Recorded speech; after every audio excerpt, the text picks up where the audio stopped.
Hola. Por favor, todos tomen sus respectivas ubicaciones.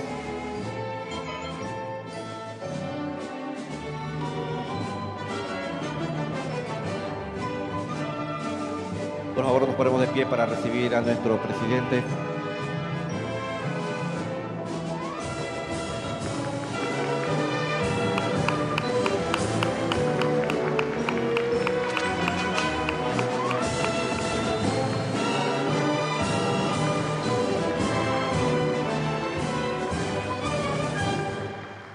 Resuenan las voces de la estirpe, cantemos a la paz. Informe del presidente. Adelante, fecunda cual la selva tropical. Porque el derecho a la comunicación está consagrado constitucionalmente. Todo ciudadano debe acudir libremente a las fuentes de información. Por eso, es responsabilidad del gobierno y su presidente rendir cuentas a la ciudadanía sobre su gestión. Levantemos con fe la bandera, divisa de honor, que es la sangre de nuestra frontera, del Ecuador. Informe del presidente. Buenos días, hermanos ecuatorianos. Bienvenidos al enlace ciudadano número 193. Desde Quito, la capital de los ecuatorianos, elevamos nuestro saludo cordial y afectuoso a nuestros compatriotas que viven en todas partes del mundo. Hoy estamos en un sitio hermoso de Quito, en Ichimbía. Aquí, conjuntamente con las colinas del Panecillo, El Placer y San Juan, delimitaban el espacio de la ciudad española de San Francisco, fundada en 1534.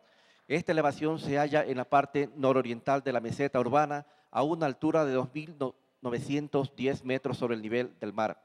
Los conquistadores la utilizaban como uno de sus campos de cacería y entrenamiento, pero mucho antes, tanto los incas como sus predecesores, los quitucaras, habían dado a esta alargada colina características del lugar sagrado. Ahora este hermoso lugar alberga al Centro Cultural Ichimbía, inaugurado el 31 de julio del 2004. Cuenta con instalaciones de última tecnología y un salón de exposiciones de más de 1.300 metros cuadrados, y que es el Palacio de Cristal. El Parque El Ichimbía es un recurso recreativo, turístico, ambiental, en la cual se privilegia la ejecución de programas y proyectos de participación ciudadana. La Loma de Ichimbía también es una extensa área verde rica en especies nativas, la misma que por su ubicación y topografía es un espectacular mirador. Su línea cumbre permite una observación visual de 360 grados, desde la que se aprecia con gran detalle el centro histórico, el Panecillo, las zonas norte y sur y la parte de sus valles. Es decir, desde aquí miramos a todo Quito y desde Quito saludamos a todo el Ecuador. Señor presidente, muy buenos días. Gracias, Arturo, y un inmenso abrazo y un gran buenos días a todas y todos los presentes y a través de los medios de comunicación, a todas las hermanas y hermanos dentro y fuera del Ecuador. Siempre es nuestro saludo tan especial a las hermanas y hermanos migrantes. Como decía Arturo, estamos en un lugar muy especial. Realmente Quito es una ciudad muy hermosa. Yo no quiero ofender a nadie, pero yo creo que es la capital más hermosa de América Latina. El centro histórico, es reconocido que el centro histórico es el mejor conservado de toda Latinoamérica. De hecho, los únicos edificios horrorosos que hay en el centro histórico son los edificios públicos, no son los que derrumbaron edificios viejos y pusieron edificios modernos, entre comillas, que son horrorosos. Cuando ya cabe la vida útil de esos edificios, la inmensa mayoría son públicos, los correos y otros edificios por ahí donde estaba el INFE, etcétera. Ojalá podamos derrumbar eso y hacer plazoletas al estilo colonial y seguir recuperando ese majestuoso centro histórico de nuestra capital. Pero Quito tiene muchísimas cosas más, ¿verdad? Tiene unos valles hermosos muy cerca de la ciudad, tiene el Pichincha. Eso ya es cotidiano para los quiteños, ¿no? Pero vivir en las faldas de un volcán no es nada, no es nada común en otras partes del mundo. Y tiene unos sitios realmente idílicos, ¿no? Está el Parque Metropolitano, el Panecillo, y uno de esos sitios es el Ichimbía. Esto era un antiguo mercado rescatado por la administración municipal, como se hizo en Guayaquil con el Mercado Sur, que estaba tan deteriorado que se había perdido esa majestuosidad de ese mercado, que fue diseñado por Eiffel, el que el que hizo la Torre Eiffel también en París, y es de acero. O sea, si ustedes quieren quemar, el que querían quemar el mercado sur no podían hacerlo porque era de acero, ¿no? Y ahora que se rescató ese mercado, qué bello que es. Ahora es el Palacio de Cristal en Guayaquil. Algo similar es este palacio también de Lichimbía, ¿verdad? De acero, con vitrales, una verdadera maravilla de donde se puede observar gran parte de la ciudad, un paisaje extremadamente hermoso. Y esa es otra de las ventajas de Quito. Aquí en días despejados, yo he contado hasta 11 cumbres nevadas. Hay nevados permanentes que se ven, y Liniza, perdón, sí, Linizas también, pero el Cotopaxi, el Cayambe, Antisana, pero en madrugadas y en mañanas frías, también el Pichincha está nevado, el Corazón, etcétera. Entonces se pueden contar en mañanas bastante frías y despejadas hasta 11 cumbres nevadas. Quito realmente es una ciudad extremadamente hermosa, yo diría privilegiada. Y de aquí, de este orgullo que es la capital de todos los ecuatorianos, les insisto, un saludo a todas y a todos. Tenemos algunos invitados, primera vez que me dan la lista de invitados. Muy bien, Comuna Río Santiago de Cayapas, bienvenidos. Frente Juventudes Daule en Guayas, Fundación Médica Mosquera, Asociación Fundidores de Metales del Ecuador. Hola, Fundación Médica Mosquera. Adelante, mis queridos médicos. Ustedes, sin ustedes no hay revolución. Y tenemos que poner mucho más énfasis en salud. Ya voy a informar, visité esta semana el Vaca Ortiz. Es mucho lo que se ha avanzado, pero es mucho lo que falta por hacer. Como le decía el enlace anterior, cuando tuvimos esa semana un taller de salud, aquí queremos lograr la salud universal, pero muchas veces se dicen las cosas y no nos damos cuenta de los esfuerzos que eso requiere. Para tener salud universal, los países que tienen salud universal, eso quiere decir que todos puedan entrar al sistema de salud gratuitamente, se requiere al menos el 6% del Producto Interno Bruto destinado a gasto público nada más en salud. Nosotros tan solo estamos destinando el 3%, casi el doble de lo que se destinaba antes, que era menos el 2%. Hemos avanzado muchísimo, pero recién estamos en el 3%. Son cosas que debe plantearse el país, discutir seriamente, sin demagogia. ¿Queremos salud universal? ¿Qué vamos a hacer para obtenerla? Por ejemplo, habría que poner algún impuesto especial. Alguna vez eliminamos el impuesto a las llamadas telefónicas, que daba como $200 millones de celular a celular. Tal vez poner de nuevo ese impuesto, o al menos pasado cierto número de minutos, para no sancionar las llamadas necesarias, pero sí cuando se llaman para contarse la telenovela, ¿verdad? Entonces, y de ahí sacar fondos para la atención de esa salud universal. Pero estas cosas tenemos que tratarlas seriamente, porque si no, quedan en el aire, ¿verdad? Salud universal, pero estamos gastando la mitad de lo que se requiere para tener esa salud universal. ¿Y de dónde sacamos el resto? Entonces, hay que poner soluciones y hay que discutir eso seriamente. Bien, pero bienvenidos mis queridos médicos. Asociación Fundidores de Metales del Ecuador, bienvenidos. Cuidado me funden esto, ¿no? Tranquilos nomás, compañeros. Alianza Bolivariana Alfarista, ese grupo tan querido de compañeros. Movimiento Factory Nunca Más, nunca olvidar Factory. Justo hoy día estaba conversando de Factory con mi esposa porque ella tiene como alumna una de las hijitas, perdió los dos padres en esa tragedia de Factory. Factory Nunca Más, bienvenidos compañeros y un abrazo solidario. Colectivo Plaza Grande, ese grupo sobre todo de mujeres, aunque también hay hombres ahí, que con tanta lealtad, tanto cariño, siempre están en primera fila defendiendo a Revolución Ciudadana. Bienvenidas compañeras, bienvenidos compañeros. Periódico El Obrero Ecuatoriano, nosotros estamos con esa clase obrera, un abrazo. Juventudes País, bienvenidos queridos jóvenes de ustedes esta revolución. Representante de la Bienal Intercontinental de Arte Indígena Ancestral o Milenario, bienvenidos. Ah, qué lindo compañero, fabuloso. Un gran abrazo, Hatun saludame, Aisha Mushka.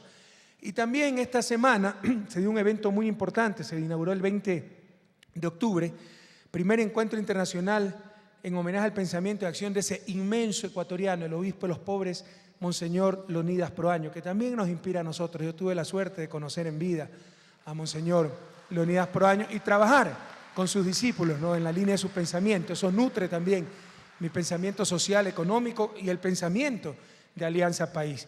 Para ello vinieron importantes personajes del mundo entero vinculados con la teología de liberación, etcétera. Entre ellos mi querido amigo François Huttard de Bélgica, ¿no? Yo viví unos 6 meses con François allá en el Centro Tricontinental en Louvain-la-Neuve. Bienvenido, François, bienvenido como de habitud. Bien, y estamos en Enlace Ciudadano, no me han puesto el número, 193, no lo vi, sí me lo han puesto. Y empezamos como siempre con el informe, esto que para nosotros no es una rutina, no es un detalle, es deber sagrado de la nueva forma compañeras, compañeros, de hacer democracia. No es que ustedes eligieron un presidente porque hablaba bonito y nos olvidamos y que haga lo que quiera. No, no, no. El presidente debe cumplir. Ustedes no eligieron una cara, un nombre. Eligieron un proyecto político, ¿verdad? Lo que se propuso en campaña. Y eso es lo que hay que cumplir. Nunca más traiciones, como se acuerdan, en el 2002, que se votó supuestamente por un gobierno antiimperialista de izquierda que iba a remediar la crisis bancaria, a luchar contra la injusticia, y lo que hizo a menos de un mes de posesionado de firmar la carta de intención más vergonzosa de la historia de este país, declararse el mejor aliado de Estados Unidos, poner de ministro de Economía un banquero, proclamar que íbamos a firmar un tratado de libre comercio que nunca se propuso en campaña. Y estos nos hablan de democracia. ¿Qué entenderá por democracia esta gente, no? Tiene un zapato esos viejos en la cabeza, ¿verdad? En vez de cerebro. ¿Qué entenderán por democracia? Recuerden, es que son cosas que no sorprenden en nuestro país, pero en otros países serían inadmisibles. Revisen la campaña del 2002. ¿Cuándo se nos propuso un TLC? Nunca, nunca el pueblo ecuatoriano votó por eso. Y apenas llegaron al gobierno se convirtió en el centro de la acción del gobierno de ese entonces. Eso no es democracia, compañero. Esta gente entiende mal todo. Democracia es que ustedes votan por un proyecto y yo tengo que cumplir ese proyecto. Y si no lo puedo cumplir, tengo que explicar por qué. Esto se pudo hacer, esto no, pero estamos tomando estas alternativas. Eso es lo que significa estos informes semanales. No es algo rutinario, no es algo superficial, no es algo de detalle, es algo fundamental para una verdadera democracia. Que ustedes sepan lo que estamos haciendo para cumplir el mandato que ustedes nos dieron en las urnas. Recuerden, sobre todo jóvenes, recuerden, yo soy un simple mandatario. Mandatario es el que cumple un mandato. Los mandantes de una democracia son todos ustedes y el mandatario debe rendir cuenta a sus mandantes. Hasta la victoria siempre. Esta semana ha sido una semana de grandes logros, grandes pasos, también de inmensa pena. Ya vamos a informar, ¿no? El rescate de los mineros de Portobelo, 2 horas y media antes hubiéramos llegado y hubiéramos rescatado al menos con vida a un hermano minero, Ángel Vera. La suerte no nos acompañó, hubo un derrumbe que nos retrasó 12, 14 horas, casi mueren 2 rescatistas. Solo tengan conciencia que se hizo todo lo humanamente posible, pero es una frustración y una pena enorme, ¿verdad? Que 2 horas y media antes hubiéramos podido rescatar con vida a un hermano minero, un día antes hubiéramos podido rescatar con vida a los 2. No nos acompañó la suerte. Ha habido grandes penas esta semana, pero también grandes avances, ¿no? Se aprobó ya el Código de Planificación y Finanzas Públicas, se envió con carácter de urgente el Código de la Producción, que va a marcar un antes y un después en la historia productiva nacional. Ahí se establece, voy a ver si hablo más adelante de esto un poco más porque es sumamente importante, ahí se establece el salario y la dignidad. François, una medida súper fuerte. ¿No me entiende, François? Una medida súper fuerte para lograr la justicia social. Aquí todo el mundo habla de la desigualdad. Sí, pero ¿dónde están las fuentes de esa desigualdad? En muchos aspectos. Un Estado que solo beneficiaba a los ricos y nunca a los pobres. Si había crisis, ¿qué es lo primero que se hacía?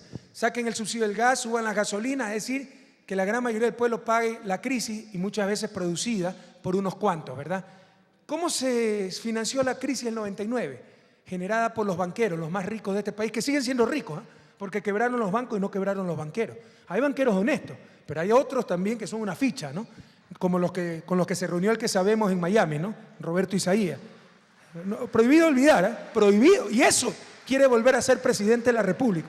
Imagínense, reuniéndose con un banquero prófugo de la justicia que tanto daño hizo al país.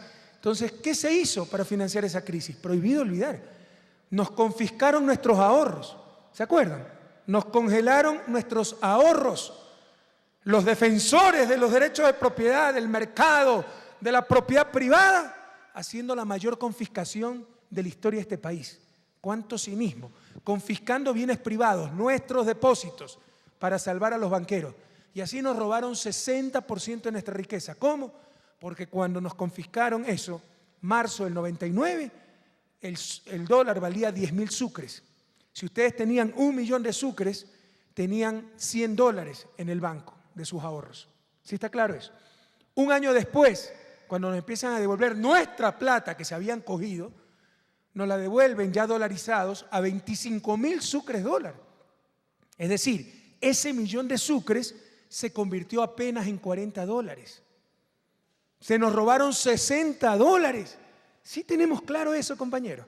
Siempre ha sido esa la historia del país. Las crisis sobre las cabezas de los más pobres. De ahí vienen las fuentes de inequidad. la mala distribución de las riquezas que son de todo, el petróleo. Se nos llevaban de cada 100 barriles, 82 barriles las petroleras. Ya eso está cambiando, ahora se quedan más de 70 barriles para el pueblo ecuatoriano. El gasto público para pagar deudas anticipadamente, pero no para educación, salud. Ahí están las fuentes de inequidad. Pero hay otra poderosísima fuente de inequidad, un poco técnica, la asimetría entre capital y trabajo. Aquí todo está en función del capital, cuando lo fundamental es el trabajo humano. El trabajo humano no es un factor más de producción, es el fin mismo de la producción. El ser humano no es una herramienta, es vida. Es en función de él que debe estar todo. Y se lo trató como un instrumento más de producción y en función del capital. Entonces aquí, los demagogos de siempre, las cámaras de la producción, los pseudoanalistas, si se elevaba y se eleva $10 el salario mínimo, ahí está, demagogia, va a acabarse la producción, etc.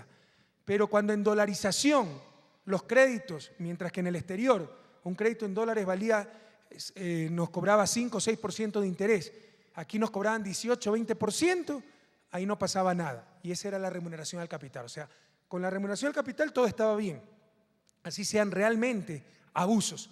Pero darle $10 más al trabajo era un escándalo. Esa es otra de las grandes fuentes de desigualdad, que por cotidianas ya ni nos sorprenden. Nos criaron así y creemos que es normal. No es normal. Por eso esto es una revolución. Son rupturas con lo que siempre hemos vivido, compañeros. Entonces nos parecía normal que el gerente del banco gane $20.000, pero que el guardia de ese mismo banco gane el salario mínimo $150 o ni el mínimo, sino que esté tercerizado y se le haga trampa y gane solo $120. Y no pasaba nada, no nos sorprendía en absoluto. Y ese presidente de banco iba a dormir tranquilo y después nos daba cátedra de moral y política económica, buenas costumbres, etcétera, porque ya va más allá del buen o mal corazón. Así se criaron y consideraban esas cosas normales. Yo siempre le ponía de ejemplo a mis alumnos un caso emblemático, ¿no? Thomas Jefferson. Yo ya se lo he dicho este caso, pero hay que repetirlo una y otra vez. Fue el principal autor de uno de los documentos más bellos de la historia de la humanidad, que es la Declaración de Independencia de los Estados Unidos, donde dice en su segundo párrafo que todos los hombres, es una verdad evidente en sí misma, que todos los hombres somos iguales, con derecho a la felicidad, libres, etc. Pero el propio Thomas Jefferson era dueño de unos 200 esclavos. ¿Es que Jefferson era un mentiroso? No, ni siquiera se daba cuenta de eso, porque así se crió. Y para él, hombre, ser humano, no eran sus esclavos. Es algo similar era para nuestra oligarquía. Ya va más allá de ser buenos o malos. Así se criaron. Entonces era normal que ellos ganen $20.000 y sus empleadas domésticas ganen $120, trabajen de lunes a domingo y cada 15 días tengan una tarde libre, ¿no? Y en vez de ser empleadas domésticas eran esclavas domésticas. Y eso era normal. Ellos tenían el derecho de fundamentar su felicidad sobre la cabeza de los demás. Tenemos que romper con esos códigos, romper con esa inercia. El código de la producción, compatriotas, rompe con eso en gran parte. Porque ahora, con ese código, estamos presentando el salario de la dignidad, como lo manda nuestra Constitución. Y se incorpora, hasta donde tengo conocimiento por primera vez en el mundo, esto es una ruptura, donde está liderando Ecuador, también tenemos que ser prácticos. Por mí yo pondría el salario mínimo en $2.000, pero quebrarían muchas empresas, ¿verdad? Y se generaría mucho desempleo. Tenemos que ver la manera de conciliar generación de empleo con justicia, eficiencia con dignidad en el salario. Tampoco podemos basar la eficiencia, entre comillas, de la empresa en explotación laboral, porque la eficiencia y competitividad de nuestras empresas era pagarle una miseria a los trabajadores. Tampoco podemos permitir eso. ¿Cómo conciliar estas dos cosas? Necesidad de empleo, de empresas con justicia. El salario de la dignidad. ¿Qué dice este salario de la dignidad? Que perfecto. Las empresas, si no pueden hacer otra cosa, que paguen el salario mínimo. Que como su nombre lo indica, no es el salario justo, no es el salario digno. Es el mínimo para evitar un mal mayor que es el desempleo. ¿De acuerdo? Pero nadie me va a declarar utilidades mientras esté pagando un mínimo, porque ahí significa que la rentabilidad de la empresa se está basando en la explotación laboral. Así que si tienen 10 de utilidades, lo tendrán que repartir entre los trabajadores hasta el 100% de ese 10 de utilidades hasta lograr el salario de la dignidad, que se encuentra más o menos en $360. Y una vez que hasta el último, más sencillo de los trabajadores, haya obtenido ese salario de la dignidad, ahí sí puede declarar utilidad de la empresa. Una medida durísima, pero para que quede muy claro en este país que nunca más la rentabilidad del capital se va a basar en explotación laboral. Y para ya inaugurar la justicia social en este país. En la práctica no es tanto, porque cuando ustedes prorratean, porque lo que estamos midiendo es cuánto requiere por mes una familia para vivir, más o menos la canasta básica está en unos $520, pero no es solo una persona que trabaja por familia, en promedio trabaja 1.6. Entonces, más o menos lo que debe ganar cada miembro de la familia es unos $360 para que con todos los que trabajan en la familia puedan alcanzar esa canasta básica que los saque de la pobreza. Pero debemos contar todos los ingresos, ¿verdad? Aquí no se quiere engañar a nadie. Entonces, contando decimoterceros, decimoscuartos, fondos de reserva, etcétera, en verdad faltan unos $35 para alcanzar ese salario de la dignidad. Así que no es que el golpe es tan grande tampoco para las empresas. Sí calculamos que esta medida traspasará unos 500 millones del capital a trabajo, en buena hora, para que mejore la redistribución de este país. Pero un 40% más o menos de esos recursos los asume el Estado, porque nosotros también estamos participando en esto con un gran sacrificio fiscal, todos los ecuatorianos. Al disminuir ese código, también manda a disminuir 3 puntos el impuesto a la renta sobre utilidades. Esos son unos $200 millones que los va a asumir el Estado. O sea, de los 500 millones que antes eran utilidades para el capital, van a tener que ir al salario de la dignidad, ¿verdad? Pero si hubiera sido utilidades, de esos 500 millones, unos 200 millones hubiera ido en impuestos al Estado. Entonces el Estado está contribuyendo en una gran medida en ese salario de la dignidad. Entonces participa el Estado, participan las empresas en beneficio de los trabajadores. Entonces esta es una medida muy innovadora, de ruptura a nivel mundial, que esperamos sea un impulso fundamental para, insisto, inaugurar la justicia social en nuestro país y que nunca más la rentabilidad de las empresas se base en explotación laboral. Recuerden, el salario mínimo es precisamente eso, un mínimo para evitar un mal mayor que es el desempleo. Entre no trabajar y ganar $240, prefiero ganar los $240, ¿verdad? Lo que no vamos a permitir es que vaya un empresario tan orón y diga: miren cuántas utilidades tengo, qué rentable, qué eficiente que es mi empresa, pagando ese salario mínimo. No. Que me declare rentabilidad y utilidades cuando ya haya alcanzado ese salario de la dignidad. Si no, se llama explotación laboral, compatriotas, y eso ya no vamos a permitir en este Ecuador de nuestra revolución ciudadana. La patria ya es de todos. Bien, empezamos. Les decía, entonces ha habido grandes logros. Ese Código de la Producción, se envió la ley de límites. 120 años que no teníamos una ley de límites, y Ecuador en el siglo XXI tenía más de 30 zonas no delimitadas, que ha costado muertos, violencia, porque hay insensatos que creen que si mi cantón no va hasta aquí o mi provincia no va hasta aquí, tenemos que darnos palos, piedras, balas, guerra, como que si estuviéramos vendiendo ese pedazo de tierra a otro país. Cuánta demagogia, cuánta irresponsabilidad. Se han logrado solucionar la mayoría de los problemas en forma pacífica, pero hay 3 zonas no delimitadas que tendrán que ir a consulta popular. La Concordia, entre Esmeraldas y Santo Domingo, es de Esmeraldas, pero la Concordia tiene derecho a decidir a qué provincia pertenece, porque se creó la nueva provincia de Santo Domingo, que antes no existía.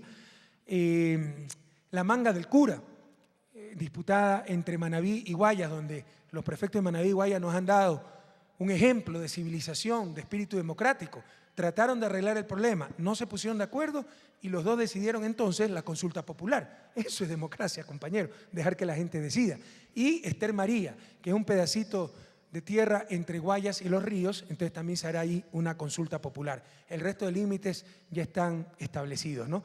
Pero imagínense, después de 120 años tenemos una ley de límites y por fin, entre este año y el próximo, mientras se discute la ley, Ecuador superará esa época negra en que dentro de nuestro país no teníamos límites claramente definidos entre provincias, cantones, y cuánto nos ha costado esto. Bueno, todos esos fueron avances esta semana. También, como veremos, se inauguró el Banco del IES, un sueño mucho tiempo perseguido, buscado por los afiliados, jubilados y por el país entero. Entonces, se han hecho importantes avances para este cambio irreversible en nuestro país, que es la revolución ciudadana. Sábado 16 de octubre, enlace ciudadano número 192 del Salón Amarillo de la Presidencia. No podía movilizarme mucho por mi rodilla, ya esta semana he salido un poco más. y el 6 de noviembre incluso va a haber la prueba de fuego porque iremos a la Antártica con el presidente Sebastián Piñera de Chile. Por primera vez un presidente ecuatoriano en Antártica. Nosotros tenemos territorio en Antártica, por si acaso. Y vamos a visitar las bases científicas chilenas y ecuatorianas. Ahí vamos a ver la rodilla. Bueno, domingo 17 de octubre, actividad personal. Lunes 18 de octubre, déjame anotar, hablar del puente vacacional. A las 9, actividades de despacho. 9:30, entrevista con Financial Times. Ya me siento importante, imagínense, Financial Times. Me entrevistaron. 10 de la mañana, actividades de despacho. 10:30, reunión de trabajo. 11 de la mañana con el secretario jurídico, precisamente para afinar el código de la producción, revisar el código de planificación, estaba bastante bien, así que no lo hemos vetado. Revisar la ley de límites que se tenía que enviar hasta ese lunes 18 de octubre, perdón, hasta el miércoles 20 de octubre.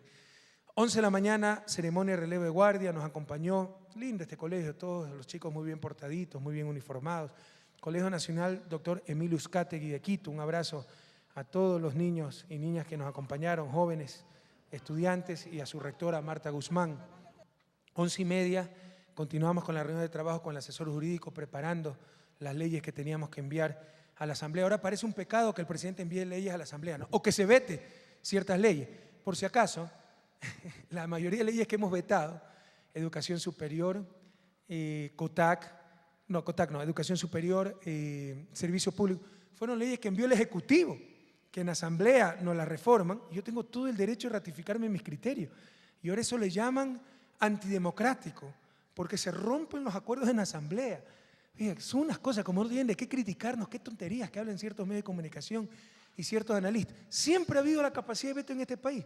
¿Ustedes se acuerdan de algún presidente que se lo haya criticado por eso? En prácticamente todos los regímenes presidenciales existe la capacidad de veto, empezando por Estados Unidos. ¿A alguien se le ocurrió decir que no hay democracia en Estados Unidos? No solo eso, en todo régimen presidencialista, nos duele o no, nos guste o no, yo sé que van a tergiversar mis palabras, pero nos guste o no, el principal legislador es el presidente. La mayoría de iniciativas legislativas vienen del presidente. Y aquí parece que es un pecado, que estamos quitando autonomía a la Asamblea, que no le estamos dando capacidad de legislar. Hay muchas leyes que vienen de la Asamblea, pero en un régimen presidencialista la mayor cantidad de leyes viene del presidente. Y nadie se ha escandalizado por eso. Ahora, como no tienen de qué criticarnos, ¿no? Esa prensa perversa, también es mediocridad, porque repiten, a alguien se le ocurrió decir esa tontería, que eso no es democracia, y los otros repiten sin saber de lo que hablan. Resulta que eso es ser antidemocrático. Tener iniciativa legislativa, utilizar el derecho constitucional de vetar leyes, ser antidemocrático. ¡Qué barbaridad!, ¿no? ¿Cómo por hacer daño al gobierno destruyen hasta esa formación democrática verdadera que todos debemos tener? En todas partes del mundo es así, compañeros. Siempre ha sido así en Ecuador. El derecho al veto del presidente, la iniciativa legislativa del presidente. Y ahora resulta que con la Revolución Ciudadana, porque ahora sí las leyes están cambiando las cosas, eso es malo. No, lo malo es que estamos cambiando las cosas y los pelucones de siempre están perdiendo sus privilegios. Eso es lo malo. La Revolución Ciudadana está en marcha. Bueno, a la 1:30, a las 11:30 tuvimos reunión de trabajo precisamente para acabar la última revisión de la propuesta del Código de Producción. A las 1:30 tuve almuerzo con embajadores acreditados en Ecuador. Imagínense, sí tuve que tener mucho cuidado con el protocolo porque era reunión con embajadores. Nos acompañaron más de 30 embajadores a los cuales agradecí el unánime apoyo internacional a ese intentón de golpe de Estado del pasado 30 de septiembre. Fue una reunión muy agradable. Aquí pues todavía cierta prensa quiere quedar en ridículo y que siga quedando en ridículo, ¿no? Que no se intentó asesinar al presidente, que el presidente no estuvo secuestrado, estuvo turisteando seguramente en el hospital policial durante 10 horas. No le permitían salir, había francotiradores en las azoteas, etcétera. Pero no es que estaba secuestrado, estaba turisteando ahí el presidente, ¿no? Bueno, y que no se intentó de un golpe de Estado, no es que se intentó conspirar, crear el caos, eran reivindicaciones salariales de la policía. Sí, por eso se quiso matar al presidente, por eso se agredió al presidente, a ciudadanos, por eso le dieron bala a una ambulancia, porque solo querían un aumento salarial. ¿Quién puede creer esas barbaridades? Pero mejor que sigan quedando en ridículo, porque así cada vez la gente les cree menos. Y poco a poco la historia mantendrá la verdad. Ahí están los videos, están las grabaciones, ahí están todo eso. Y dirán, Cuánta perversidad esa prensa, ¿no? Como la prensa que atacaba a Eloy Alfaro y la Revolución Liberal, ¿no? Los perros guardianes, como los llama Ignacio Ramonet, del status quo. En todo caso, a nivel internacional no caben dudas, todos los países, los principales medios de comunicación saben lo que pasó en Ecuador ese 30 de septiembre, un intento de desestabilización del gobierno, un golpe de Estado, no clásico. Es que ¿quién iba a tomar el poder? Si estaban aupaditos ahí esperando, ¿no? Esperando si tenían éxito para salir los buitres de siempre, reuniditos en un hotel de Quito, celebrando la caída del gobierno con Johnny Negro.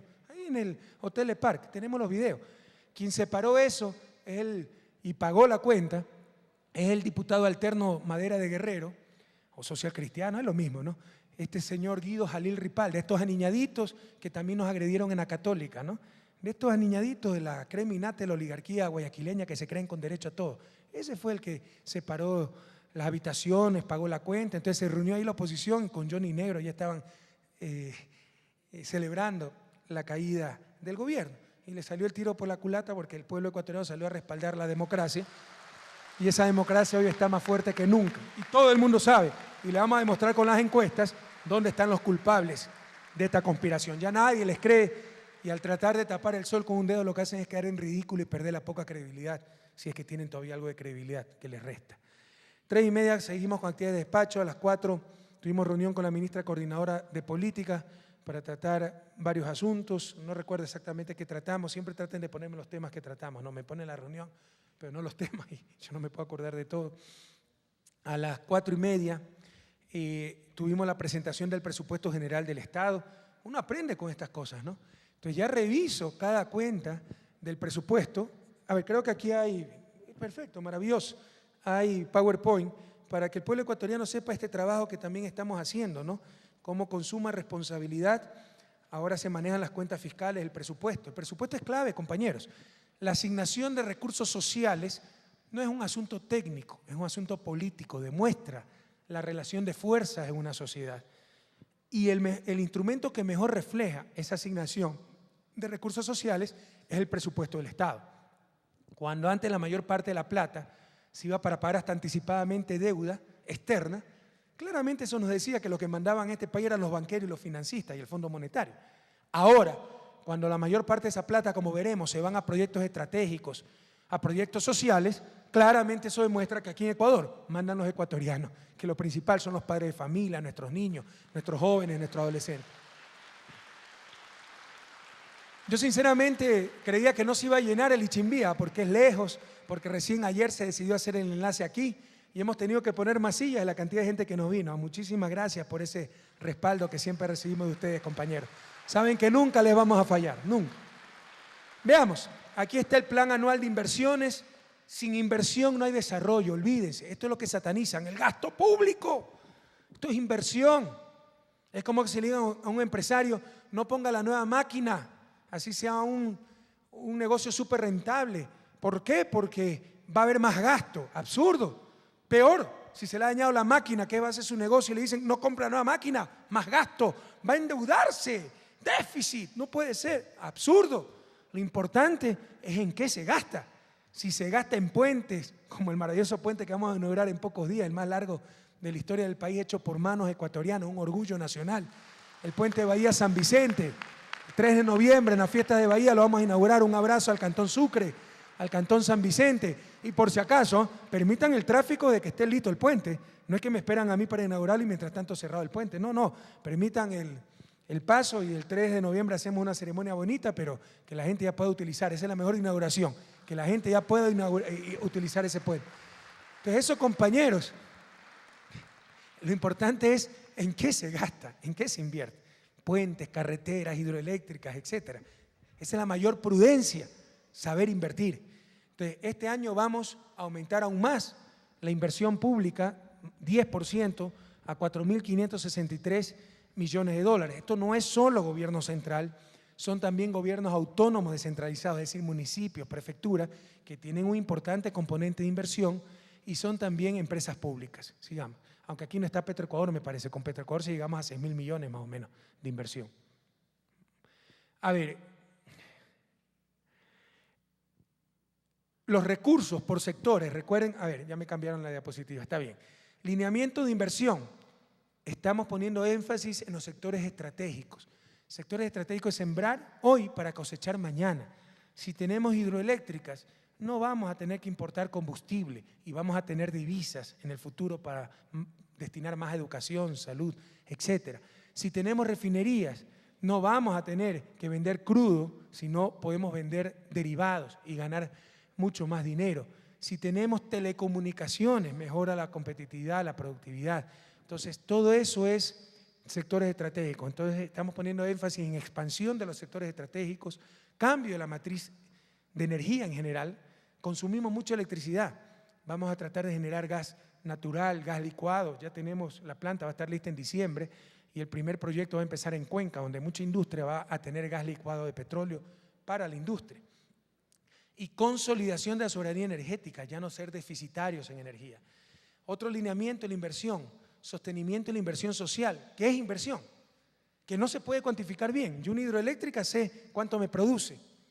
¿Cuánto me produce un ser humano bien educado? Es difícil verlo, pero eso es inversión. Invertir en talento humano, gente más capacitada, con más conocimiento, con más destrezas. Eso es inversión. Que no se pueda cuantificar bien, eso es otra cosa, ¿verdad? Además de inversión, cuidado, el ser humano no es instrumento, es un derecho. Es derecho de la gente tener educación, es derecho de la gente tener salud, ¿verdad?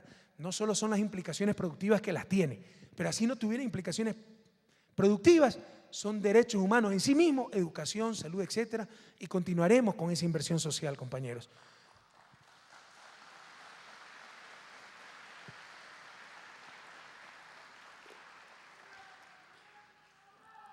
Gracias. Expansión de la competitividad sistémica y la infraestructura productiva. Nos hablaban de competir. ¿Cómo se iba a competir sin carreteras? ¿Cómo se sacaban los productos? Entonces, el gasto público que satanizan muchos de los beneficiarios de esta política, lo que pasa es que son otras lógicas. A ellos no les interesa producir más o menos, les interesa seguir manteniendo el poder que siempre han tenido, ¿verdad? Pero el gasto público que satanizan muchos los beneficiarios de estas políticas va en favor pues, de la competitividad sistémica. Con buenas carreteras se va a sacar más producción, más barato, más rápido, con mejores puertos, con mejores aeropuertos, etc. Eso también es una de las prioridades de inversión que tenemos. También se ha dado prioridad a proyectos de alto retorno económico. Ya les voy a dar ejemplos de esto. Sepan ustedes que hay proyectos donde en 2 años recuperamos toda la plata invertida. Es un gran negocio, entonces se le da prioridad a eso. Ciencia y tecnología. Sin ciencia y tecnología no vamos a alcanzar el buen vivir. Sin ciencia y tecnología, el modelo de desarrollo vigente no es sostenible, no es universalizable. Ahora, tampoco queremos ese modelo de desarrollo occidental, pero suponiendo que lo busquemos, no se puede generalizar. Se necesitarían 5 planetas para que toda la humanidad viva como viven los neoyorquinos, ¿verdad? Pero con el nivel actual de ciencia y tecnología. Puede ser que con cambios drásticos en ciencia y tecnología, que es tener más, consumiendo menos, básicamente, puede tal vez sostenerse esos modos de vida. En todo caso, independientemente cuál sea nuestra concepción de desarrollo, el consumismo, el materialismo occidental, el buen vivir del que habla nuestra Constitución, necesitamos de ciencia y tecnología para que con la menor cantidad de recursos, con el menor impacto ambiental, podamos obtener los mayores niveles de bienestar, de buen vivir. Y optimización del talento humano en el sector público. Para el desarrollo también se necesita un sector público eficiente, eficaz. Esto nos ha costado muelas, es duro. Y no hemos completado la tarea, no hemos quedado en epidermis. Yo le puedo decir, nuestros ministros son tremendamente eficientes, tremendamente trabajadores. Si quieren modestia aparte, revisen los títulos académicos del currículum. No ha habido gobierno de más alto nivel académico en la historia de este país. Y hay gente que trabaja 14 y 16 horas diarias. Pero somos los ministros, a la final los subsecretarios, a la final los directores. Pero de ahí para abajo prácticamente quedan las mismas estructuras del Estado burgués, ¿no? Cuidado, hay servidores públicos realmente heroicos, pero también hay de los otros. Entonces, la ley del mínimo esfuerzo, como Robinson Crusoe, solo tienen a viernes, ¿verdad? Entonces esperan el viernes a las 5 de la tarde para salir lo más rápido, etcétera, ¿no? Entonces tenemos que reformar ese sector público para que sea un sector público en servicio de las grandes mayorías en función del buen vivir. Estos son los grandes lineamientos de la política de inversión. Y fíjense aquí la asignación de recursos para que vean las prioridades que ahora hay en el país. 2011, prioridades de inversión, soberanía energética y cambio de la matriz energética, 1.051 millones, que es el 23%. Productividad y competitividad sistémica, 995 millones, que es 22%. Capacidades humanas, casi lo mismo, 923 millones, que es el 20%. Pero les insisto, esto es política social. Debemos tener extremadamente claro algo. Sin esto, sin base productiva, no habrá política social sostenible. Tenemos que cimentar nuestra base productiva, sectores estratégicos, producción, competitividad sistémica, para poder sostener la política social. El resto es demagogia. Además de que no hay mejor política social que un empleo de calidad, estable, digno. Y eso se hace reactivando el aparato productivo. En eficiencia estatal, 142 millones de dólares, básicamente compra y renuncias, que nos permite la nueva ley de servicio público. No es duro, es durísimo. A mí me cuesta mucho. De repente tener que decir a alguien, ¿sabe qué? Ya no puedes ir trabajando, etcétera. Pero tenemos que anteponer el bien común. Si tenemos a alguien deshonesto, ineficiente, no podemos mantenerlo en el sector público. Lo que ustedes tienen la garantía es cualquier persona que entre en el sector público y hagan las veedurías que quieran, por concurso y merecimiento. Debemos tener la mejor gente en el sector público para que sirva a los ciudadanos y ciudadanas de este país. Ciencia y tecnología, 66 millones. Hemos multiplicado por 10 este presupuesto de antes de nuestro gobierno, donde solo era 6 millones. Pero todavía tenemos que multiplicarlo por 10 más. Estamos unos 600 millones. Necesitamos unas 2.000 becas anuales. Uno de los problemas es que no tenemos gente para que acceda a esas becas, porque no saben idiomas, no quieren salir, etcétera, ¿no? Pero estamos, una de las claves del desarrollo de Corea también tuvo un contexto internacional bastante favorable. Ustedes saben que todo eso era en el contexto de la Guerra Fría. Entonces Corea del Norte fue invadida por Rusia después de la Segunda Guerra Mundial. Corea del Sur manejada por Estados Unidos. Y había pues el enfrentamiento entre Unión Soviética en ese entonces y Estados Unidos, y quién era más exitoso. Entonces Corea del Sur no podía fracasar. Entonces ustedes ven, eso más o menos fue año 48 y en adelante, ¿no? Entonces la gente que tiene ya viejitos, ¿no? Los coreanos, pero se los ve muy jóvenes porque tienen muy buena alimentación. De 70 años, toditos son PhD en el MIT, por ejemplo. ¿Por qué? Porque hubo cualquier cantidad de becas para esos coreanos que se van a preparar a las mejores universidades de Estados Unidos por el contexto político. Pero eso fue clave para el desarrollo coreano. No nos engañemos, clave para nuestro desarrollo es formar una gran cantidad de recursos humanos en las mejores universidades del mundo para que puedan revertir después en Ecuador esos conocimientos. En eso tenemos que mejorar. Estamos dando 200 becas anuales, deberían ser 2.000. Si me escucha Manuel Baldión, por favor, no te olvides de esto. Y otros, aquí está pues patrimonio, etcétera, 1.386 millones de dólares, 30%. Ahí están los 4.563 millones del pueblo ecuatoriano que serán invertidos en el 2011. Bien, entonces todo esto se discutió, se hicieron algunos ajustes. Ahora reviso rubro por rubro, porque había unas cosas terribles, ¿no? Había unas cosas, créanme que habían partidas para personas, o fundación con nombre persona, que por la palanca, el primo, el ñaño, el legislador, habían asignaciones en el presupuesto sin lógica ni concierto. Todo eso es ordenado, se ha limpiado, y ahora está el presupuesto ordenado en los grandes 7 sectores en que también está ordenado el Ejecutivo. Luego a las 6:30 continuamos con actividades de despacho, martes 19 de octubre, 9 de la mañana actividades de despacho, 9:30 entrevista con Russia Today, 10 de la mañana actividades de despacho, 10:30 audiencia con Ramiro González y Efraín Vieira. Al día siguiente se inauguraba el Banco del 10 para afinar todos los detalles sobre el banco. 11 de la mañana tuvimos reunión para una nueva estructura de la Cancillería. Aquí también hay diapositivas para que sepan lo que se está haciendo, porque hay que luchar aquí contra desinformación, la mala fe, la manipulación comunicacional de los medios supuestamente de comunicación. Aquí siempre ellos se llaman prensa independiente, ¿no? ¿Cómo quisiera que hubiera prensa independiente en nuestro país? Prensa independiente significa objetiva, que informe en forma neutra, ¿verdad? Sin favor ni temor. Aquí no, aquí son descarados opositores del régimen, ¿no? Es que estamos cambiando el país y estaban bien cómodos como estaban antes en el país, en el viejo país, haciendo lo que les daba la gana sin rendir cuentas a nadie, poniendo presidentes, sacando, legislando, juzgando. Entonces, como se les acabó la fiesta, pues todos en contra del gobierno, ¿no? Cargamontón al gobierno. Y eso se llama prensa independiente. ¿Cómo quisiera que en este país haya verdadera prensa independiente? La haya, pero es la excepción, no la regla. Son bien dependientes del billete de esas empresas privadas con fines de lucro. Lo que les interesa es el billete y el poder nada más. Ojalá hubiera prensa independiente en este país. En todo caso, esto siempre nos lo distorsiona la prensa independiente. Y lo que dicen es que estamos politizando. ¡Qué horror! Que se maneje políticamente la Cancillería. La Cancillería es la encargada de la política internacional, pero qué horror que se la maneje políticamente. Hay que dejarle a tecnócratas que manejen eso sin ninguna conducción civil del gobierno legítimamente electo, ¿no? Sin ningún control democrático. Tan loco, ¿no? Y en verdad, la Cancillería, con el respeto a esos extraordinarios diplomáticos que tenemos, que sí los hay. Yo una vez dije que Cancillería tiene muy buenos funcionarios diplomáticos que son orgullo nacional, pero también tienen de los otros, de esas momias cocteleras. Entonces al día siguiente la prensa independiente, Correa llama momias cocteleras a toditos los diplomáticos. Esa fue otra de las grandes mentiras de la prensa, ¿verdad? Siempre hemos reconocido los grandes diplomáticos que ha tenido el Ecuador, pero institucionalmente la Cancillería tenía grandes falencias. ¿Es que ustedes han visto algún negro diplomático? ¿Es que ustedes han visto algún indio diplomático? Entonces tú era peluconería, amarre, que entre el ñaño, el primo. Aquí ha habido gente brillante.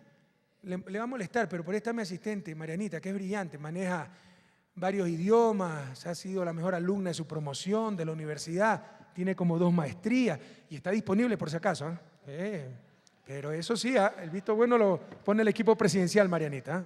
No vamos a hacer tan fácil el asunto. Bueno, en todo caso, 6 veces aplicó la Cancillería. Nunca la aceptaron. ¿Por qué? Porque no tenía palanca o no tenía el pedigrí que exige la Cancillería. Entonces eso no puede seguir siendo así, compañeros.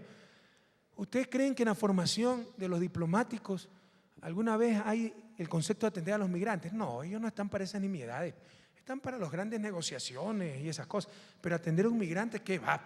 Tenemos que cambiar esa mentalidad. Esa es la reforma que estamos buscando. Entonces aquí tienen algunos rasgos de esa reforma. Ponme la primera, por favor. El título de la presentación: homologación y reestructuración del Ministerio de Relaciones Exteriores, Comercio e Integración, que también esa fue una reforma que hicimos. Antes solo era Relaciones Internacionales, ahora es Comercio e Integración. Pero nuestros diplomáticos no tienen esa formación de comercio. No la tienen.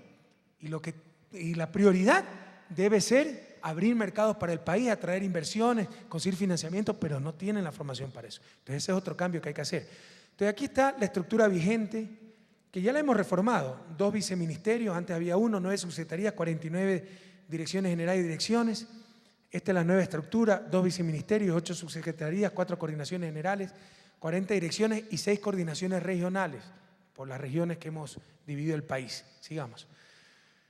Situación actual de la Academia Diplomática Antonio Quevedo. Suena lindo, ¿no? Academia Diplomática. No era nada. Era un director con unas 2 secretarias. No había un currículum estructurado, no había nada. No había una formación especializada de nuestros diplomáticos. Estos estudios no tienen certificación ni acreditación universitaria, no eran reconocidos por la universidad. No existe planta docente ni presupuesto, se contrataban los cursos. Personal, directora, administradora y 2 secretarias. Esa era la Academia Diplomática. Suena bonito el nombre, ribombante, ¿no? Academia Diplomática, esto era. No se realiza investigación ni se elabora estudios especializados. La biblioteca, creo que el libro más moderno es del año 70. Se limita a coordinar becas y cursos de idiomas. Básicamente eso hacía la Academia Diplomática. Vamos de la Academia Diplomática a la Escuela de Relaciones Internacionales José Peralta, en el Instituto de Altos Estudios Nacionales, que presidente es una escuela de gobierno para preparar recursos humanos para el sector público, ¿no? ¿Sí saben quién fue José Peralta? Tarea para el próximo sábado. ¿Me traen quién fue José Peralta? Un gran ecuatoriano, y no de las provincias grandes, averigüen. Un gran ecuatoriano. Comité de Coordinación Interinstitucional, ahí está el comité que va a coordinar esta academia, y el Ministerio de Relaciones, la Cancillería transferirá al IAEN lo presupuestado para el funcionamiento de la Academia Diplomática para el ejercicio fiscal 2010 y en adelante, ¿no? Para que sea el IAEN, con la Escuela de Relaciones Internacionales José Peralta, la que forme nuestros diplomáticos. Ahí sí con un currículum estructurado, reconocido a nivel universitario.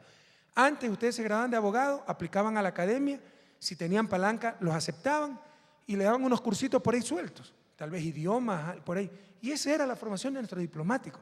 Por Dios, el mundo moderno exige una formación muy rigurosa y tremendamente especializada. necesitamos especialistas en negociación internacional, especialistas en comercio, especialistas en desarme, especialistas en, qué sé yo, en límites internacionales. Necesitamos todas esas cosas y no hay esas especializaciones en la diplomacia ecuatoriana. Hay, pero por cuenta propia prácticamente, no es que por un currículum, algo estructurado, sistematizado, etc. Sigamos. Desafío de la nueva Escuela de Relaciones Internacionales José Peralta: democratizar el servicio exterior. Se incluirá indígenas, montubios y afroecuatorianos. Ya basta la peluconería, compañeros. ¿Que ustedes conocen un montubio que sea diplomático? Por el amor de Dios. Además que, con todo respeto, la mayoría son quiteños, ¿no? Creo que hay 2 embajadores guayaquileños entre todos los embajadores. Entonces ya basta. Y esto no es que no han pasado los cursos, no, esto es peluconería. Esto es que no son parte de la argolla, entonces no entran nunca, ¿no? Se incrementará el porcentaje de mujeres, que también está subestimado en el personal diplomático de carrera, que actualmente es solo 31%, solo 1/3 de mujeres, 2/3 de hombres. Debe haber equidad de género en la diplomacia ecuatoriana. Segundo, la formación diplomática será parte integrante del sistema de educación superior, o sea, esto será reconocido como educación universitaria. Existirá control académico, certificación y acreditación universitaria. Existirá planta docente permanente para nuestros diplomáticos y presupuesto propio.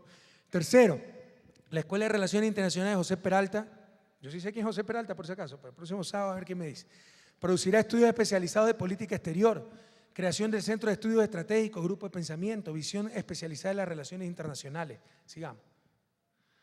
Formación continua a funcionarios del servicio exterior. Además, el mundo es tan cambiante que el que dice ya aprendí todo no sabe dónde está parado. El mundo actual es un constante aprendizaje. Como decía un afiche muy simpático, justo cuando no sabemos todas las respuestas cambian las preguntas, ¿verdad? Y lo importante es aprender a aprender. Entonces nuestros diplomáticos deben aprender a aprender, estarse actualizando día a día. Entonces, formación de competencias generales estandarizadas, va a haber una formación de base común a todos, pero también cursos de capacitación altamente especializados. ¿En qué? Cooperación internacional, comercio exterior, integración latinoamericana, imagínense, estudios estratégicos, derecho internacional público. Habrá cursos de programas de maestría en relaciones internacionales, seguridad y defensa, que nos hace tanta falta. Mucho tiempo se creyó que seguridad y defensa era un asunto solo de policías y militares, y no hay civiles que controlen eso, que dominen eso. Por eso ningún ministro de defensa era civil. Con nuestro gobierno, por primera vez, el retorno a la democracia, tenemos ministros de defensa civiles. Y uno de los grandes pecados de este gobierno, que está en los pasquines de los insubordinados de la Policía Nacional, de esa gente desalmada que tanto daño hizo, es que es algo increíble, ¿no? No sé si les conté sí les conté, no sé si está por aquí Esteban, pero que decían, rompe la rodilla, estaban planificando darme un palazo en la rodilla dañada para dañármela. ¿Qué tiene eso? ¿Qué tiene que ver con reivindicaciones salariales? O sea, la gente desalmada, que tiene que salir de la Policía Nacional, además tiene que ir a la cárcel. Eso avergüenzan a la policía y avergüenzan al Ecuador. Aquí no habrá ni perdón ni olvido con esa gente. No puede haber, señores. Eso es impunidad y es un peligro para la sociedad. Gente mala, de verdad. Pero en todo caso, una de las acusaciones es que el alto mando se deja manejar por un ministro. ¡Qué horror! ¿Se imaginan esa mentalidad? Cuando eso se llama democracia, pues la fuerza pública debe estar bajo el poder civil legítimamente electo en las urnas. Pero para esta gente eso es un pecado. ¿Se imaginan? La falta de formación democrática. Se necesita formación en seguridad y defensa. Y obviamente en economía y negociación internacional. Entonces eso es lo que estamos trabajando en Cancillería, pero ya verá que nuestra prensa independiente va a decir que estamos manipulando, que estamos desarmando. O sea, funcionaba maravillosamente bien la Cancillería, ¿no? Yo les pregunto, ¿cuántos afroecuatorianos hay en la Cancillería? Tan sencillo como eso. ¿Cuántos indios? ¿Cuántos montubios? Pero para la peluconería y para la prensa independiente funcionaba de maravilla la Cancillería. Bien, ahora sí la vamos a hacer funcionar de maravilla, compañeros, democráticamente.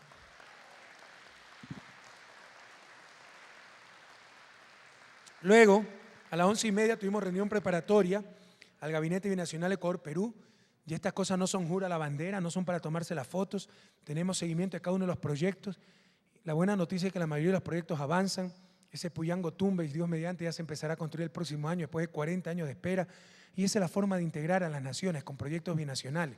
Por ejemplo, ese proyecto de riego Puyango Tumbes, un proyecto binacional en plena frontera. Con Colombia vamos a iniciar lo mismo, ¿verdad? El proyecto geotérmico Chiles, volcán que está cerca de la frontera, un proyecto de energía geotérmica que beneficiará a Colombia y Ecuador. Y también vamos a tratar de extender la tubería de gas que llega hasta Pasto para empezar un plan piloto de gas por tubería en Tulcán. Corrió el rumor de que se había suspendido este gabinete, no, el 26 de octubre, martes, vamos a estar en Loja, todo el gobierno nacional y todo el gobierno del Perú funcionando como gobiernos hermanos, tratando de sacar adelante a nuestros respectivos pueblos. Así que un inmenso abrazo a toda Loja y el día martes nos veremos y será siempre una gran alegría volver a esa ciudad tan querida, capital cultural de los ecuatorianos, ¿verdad? A ver, perdón, aquí falta algo, no. 12:30, seguimos con solicitud de despacho, 3:30 solicitudes de actividades de despacho. Solicitudes de despacho son reuniones que tengo con mis asistentes, la jefa de agenda, la jefa de protocolo, etc. Actividades de despacho es el poco tiempo que tengo para revisar decretos, leyes, leer, el resumen de noticias, etc. 5:30 actividad de despacho, perdón, 3:30 actividad de despacho y 5:30, bueno, tuvimos actividad personal, reunión de padres de familia en el colegio de mis hijos.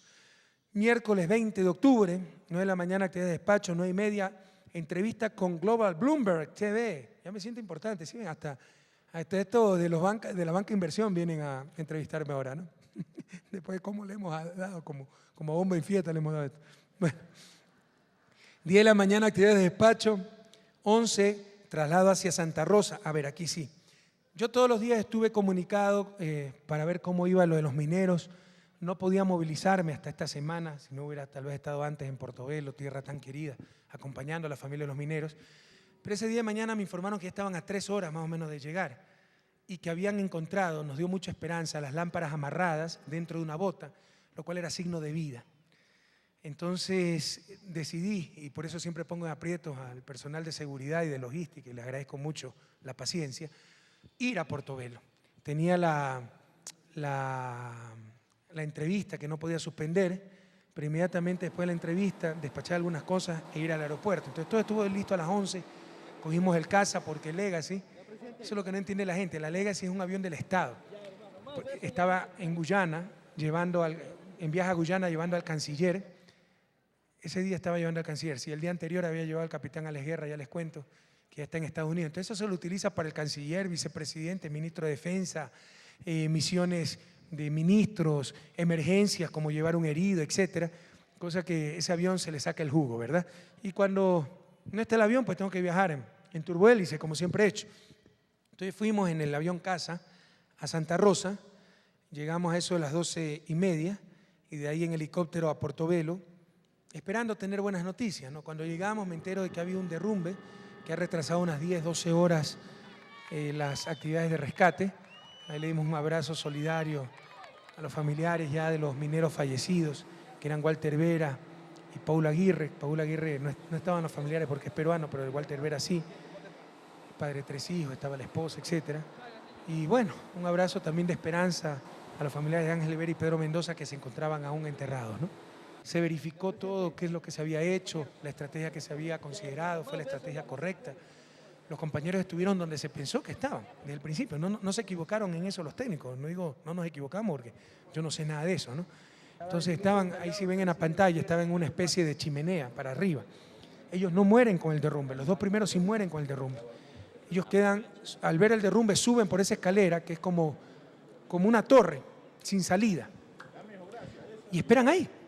Pero eso en unos 25 metros cúbicos nada más de espacio, sin ventilación, sin alimento, sin agua, oscuro, 40 grados de temperatura, 90% de humedad, entonces son condiciones durísimas, por eso estamos desesperados de llegar lo más rápido posible. Bueno, estuve ahí un tiempo, seguían las labores sumamente difíciles, riesgosas, casi se mueren 2 rescatistas.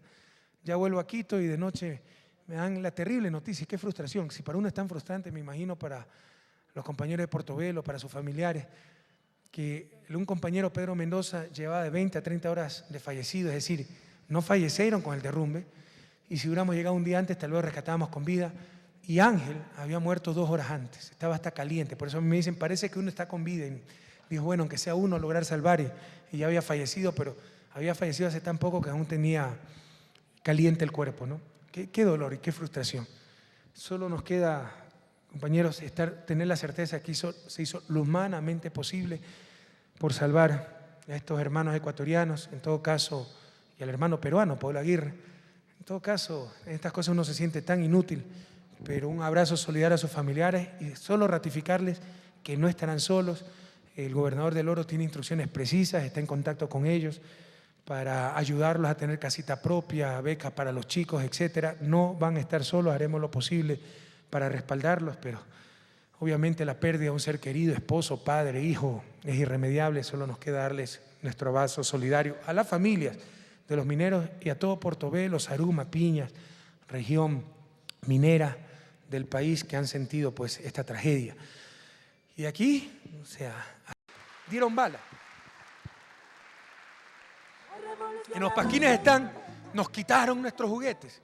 Los demagogos, ¿no? Los Lara, toda esa gente, la peor escoria de la política nacional, y les quitó hasta los juguetes a la policía. Y no dice que sea más que duplicado el sueldo a la policía. Ustedes ven la corruptela de esa gente, tienen el alma dañada, ¿no? Solo mienten, mienten y mienten. En todo caso, les decía, para este año, tan importante para nosotros esto, sí se ha construido vivienda fiscal, pero poca. Se ha construido muchos cuarteles, como 800 unidades más en cuarteles, 116 departamentos en Quito, vivienda fiscal. Y en 2 meses más estará 2 o 3 meses la nueva unidad, la nueva dirección de tránsito, que en verdad están hacinados ahí por la Mariscal. Son 1.500 nuevas plazas para los policías. Será no solo para la dirección de tránsito, departamentos lindos, habitaciones lindas, sino para como 1.000 policías más que vienen de fuera de Quito. En todo caso, lo que quiero decir es que se destinaron 10 millones para policías y 10 millones para Fuerzas Armadas en vivienda fiscal. Eso significa 400 viviendas más o menos, a un precio de $25.000 por vivienda. Pero, tengo que decirlo, toda comparación es mala. Los militares funcionaron extraordinariamente bien, ubicaron los terrenos, el cuerpo de ingenieros le hizo los diseños y ya mismo empezamos a construir 400 viviendas por año, lindas, en Ciudad de las Lindas. La Policía Nacional se demoró mucho más. Cuando dijeron estos son los terrenos, no estaban ni legalizados, no se podía construir. Y hemos tenido que hacer planes de emergencia. ¿Cuáles son los planes de emergencia? Ubicar viviendas privadas ya construidas y de ahí que nos diga la policía dónde quieren que compremos. Porque si no, se va a demorar un año más todo esto. Pero con dolor le tengo que decir, compañeros policía, la plata estuvo ahí y fue falla de los propios mandos de la policía, que se demoraron eternidades en hacer los proyectos, los diseños, y cuando los tuvieron, los terrenos ni siquiera estaban legalizados. Quiere decir que ese fue otro de los grandes problemas para modernizar las unidades, los cuarteles de policía, la policía comunitaria, ¿cómo se llaman? Los CPU, algo así se llaman, ¿no? UPC, que muchos de ellos no tenían legalizados los terrenos, eran prestados, no se sabían de quién eran. Nos tuvimos que pasar como 2 años ordenando todo esto. Eso era un desastre, compatriotas, y eso ha demorado muchísimo. La modernización de cuarteles que sí lo hemos hecho, de UPC que sí lo hemos hecho. Vean el cuartel modelo, vean los 2 nuevos cuarteles para el GOE, vean el cuartel que en 2 o 3 meses está en la dirección de tránsito. Y lo mismo pasó con vivienda fiscal, esa es la verdad. Ahora tenemos un plan de contingencia para ver si compramos vivienda ya hecha.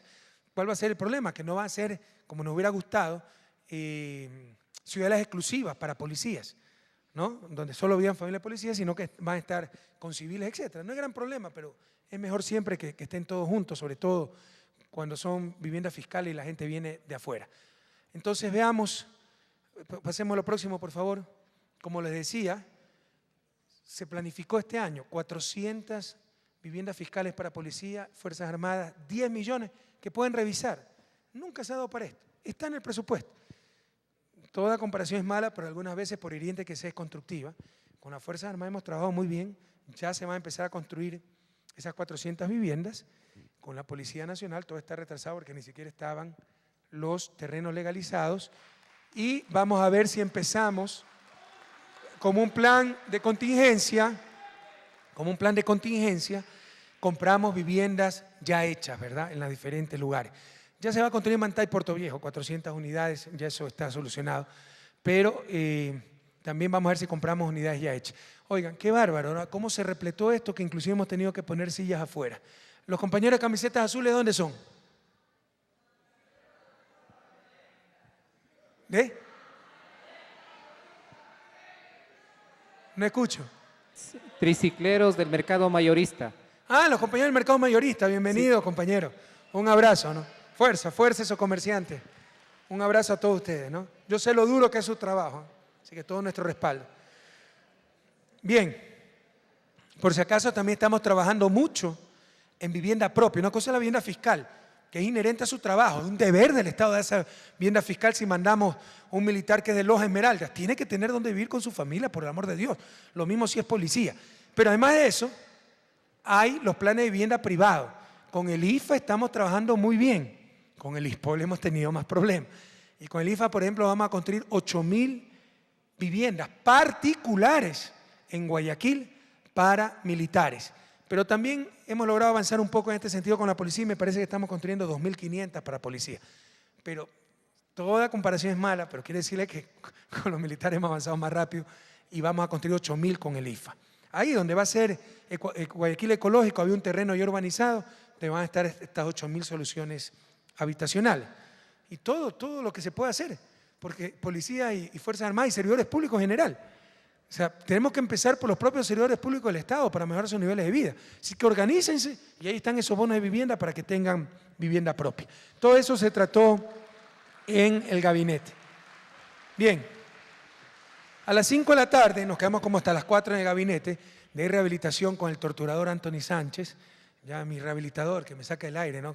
Caminadora, bicicleta, piscina, tensión dinámica, electricidad, pero no es la electricidad relajante, sino esa que contrae, ¿no? La pierna, que es como elevar 50 libras, ¿no? Cosa que acabo bien cansado. Bueno, 5 de la tarde, audiencia, bueno, con un amigo, no quiero decir su nombre. 6 de la tarde, actividades de despacho. Perdón. Luego, audiencia con Alexis Mera, secretario nacional jurídico, temas puntuales, que yo tengo que firmar las bajas de militares, Policía Nacional y una serie de cosas más, ¿no? 6 de la tarde, actividades de despacho. Pero todos me han puesto mal. 5:40 también audiencia con Pamela Martínez, una asesora mía. 6 de la tarde, actividades de despacho. 7 de la noche, revisión del material para enlace ciudadano. Hasta aquí van invictos, ¿ah? Estamos bien hasta aquí, vamos a ver. Si no hacen exactamente lo contrario como otra vez. 7:45, seguimos en reunión de trabajo con Alexis Mera, secretario nacional jurídico. Por ejemplo, tuve que firmar mi declaración ante la Fiscalía por los delitos del 30 de septiembre. Señores, aquí se va a aplicar la ley. Por favor, entendamos que este no sea malito, qué pena. Amnistía nos destruye a todos como nación. Lo que ocurrió el 30 de septiembre es gravísimo y con todos los agravantes. Ventaja, uso innecesario de la fuerza, desproporcionalidad, abuso, todo. No se puede, no sea malito, pobrecito, amnistía. Señores, así nos destrozamos como sociedad. Ahí lo único que queda es aplicar la ley. Y eso es lo que vamos a hacer. No se puede permitir esas cosas en una sociedad civilizada, una sociedad democrática. Gente que disparó a mansalva, gente que estropeó a su comandante en jefe, con cobardía, que vengan de frente pues a hacerme estas cosas. Ahora sí que vengan. Esperen unos meses a que se me arregle la rodilla y que venga ese cobarde que me quiso quitar la máscara antigás a quitármela. O el cobarde de camisa rosada que ya está preso, que me echa chiguete, gas pimienta en la cara y sale huyendo. ¿Cómo llegó tanta cobardía? Esos que quisieron partirle la pierna, pártele la pierna, estaban con un palo, pártele la pierna dañada a este sinvergüenza. Se tuvo que atravesar a este desgraciado, se tuvo que atravesar un asesor mío y resultó fracturado su tobillo. Gustavo Yal, también hay que averiguar quiénes fueron esos tipos. O sea, eso demuestra una maldad sin límite, un odio increíble. Ahí no queda otra cosa, señores. Se trata de delitos gravísimos, a mansalva, con abuso de fuerza, desproporcionado. Ahí no queda otra cosa que aplicar la ley. No nos debemos engañar por los demagogos de siempre. Por el contrario, veamos a esos asambleístas que enargollan, conchavados con los insubordinados, enseguida amnistía para que suelten al presidente. Y yo dije, aquí me muero, pero ni un paso atrás, señores, ¿verdad? Hasta la victoria siempre. Amnistía. Amnistía a los que vejaron al presidente de la República, su jefe máximo. Amnistía a los que quisieron romper la democracia. Amnistía a los que mataron ciudadanos desarmados, compañeros policías, militares. Amnistía para los que las balearon ambulancias. A otros con esos cuentos. Aquí se tiene que aplicar la ley. No habrá ni perdón ni olvido. Compañeros, claudicar ante esta gente, ahí sí es. Y respetar la memoria de los que cayeron defendiendo la democracia. Ahí sí es someternos a la fuerza. Por Dios, las sociedades no pueden claudicar ante esta clase de comportamiento. ¿Reconciliación de qué nos hablan? Reconciliar con esos grupos desalmados, criminales. Por el amor de Dios. O sea, eso es claudicación. Eso es someternos a la fuerza. Son grupos minoritarios fuera de la ley. Ahí lo que queda es aplicar la ley. ¿Por qué más tarde no reconciliarnos con los narcotraficantes? Pues?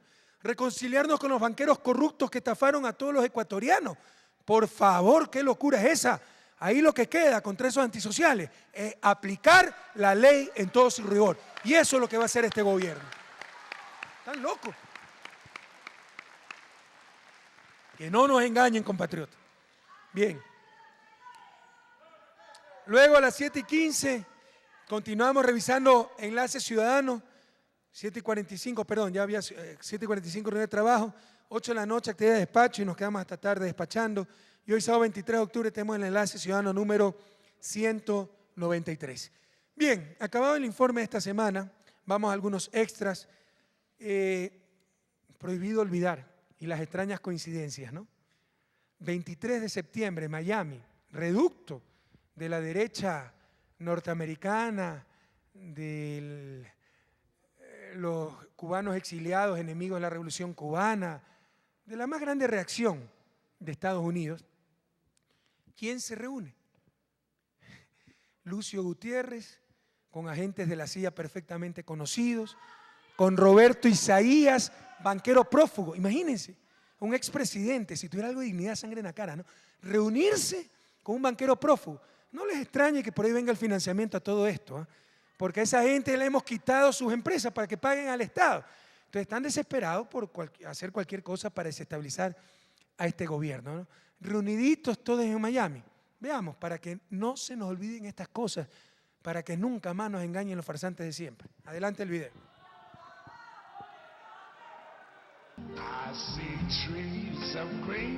Hay personas que, como el camaleón, cambian de parecer de acuerdo a las circunstancias y a sus intereses.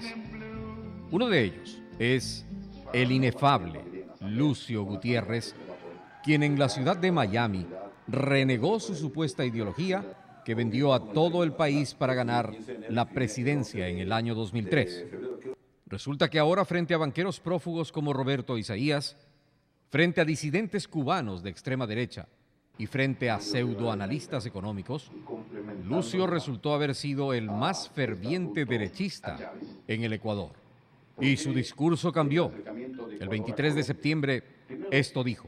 Y mucha gente, por ejemplo, no sabía cómo es que Lucio Gutiérrez en menos de un mes llega a firmar un acuerdo con el Fondo Monetario Internacional. Yo asumí el 15 de enero y firmé el 11 de febrero. ¿Qué es lo que pasó?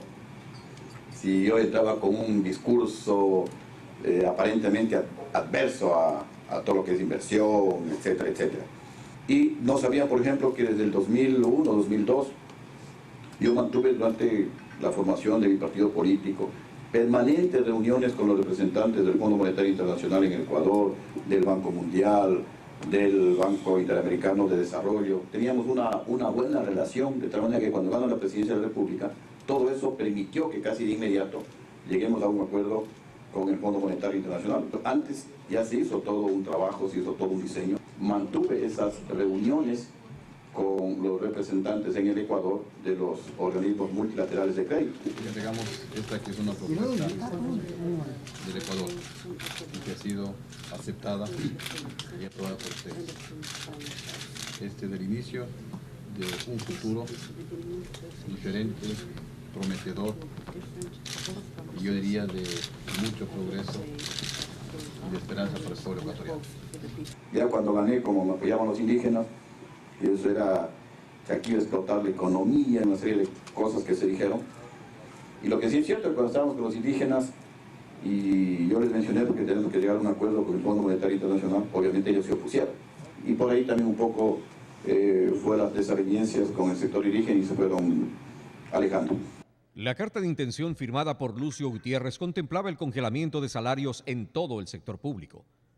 Carta de intención que además venía amarrada con cláusulas de confidencialidad a favor de los acreedores y que giraba alrededor de un barril de petróleo calculado en $18.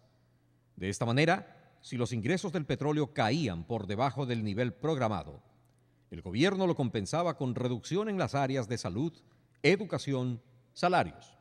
Pero, si los ingresos superaban el nivel programado, estos iban directo al Fondo de Estabilización Petrolero por liquidar. Para hacerlo más sencillo, si bajaba el precio del petróleo, se reducen gastos. Si sube, se paga más deuda. La condicionalidad a favor de los acreedores.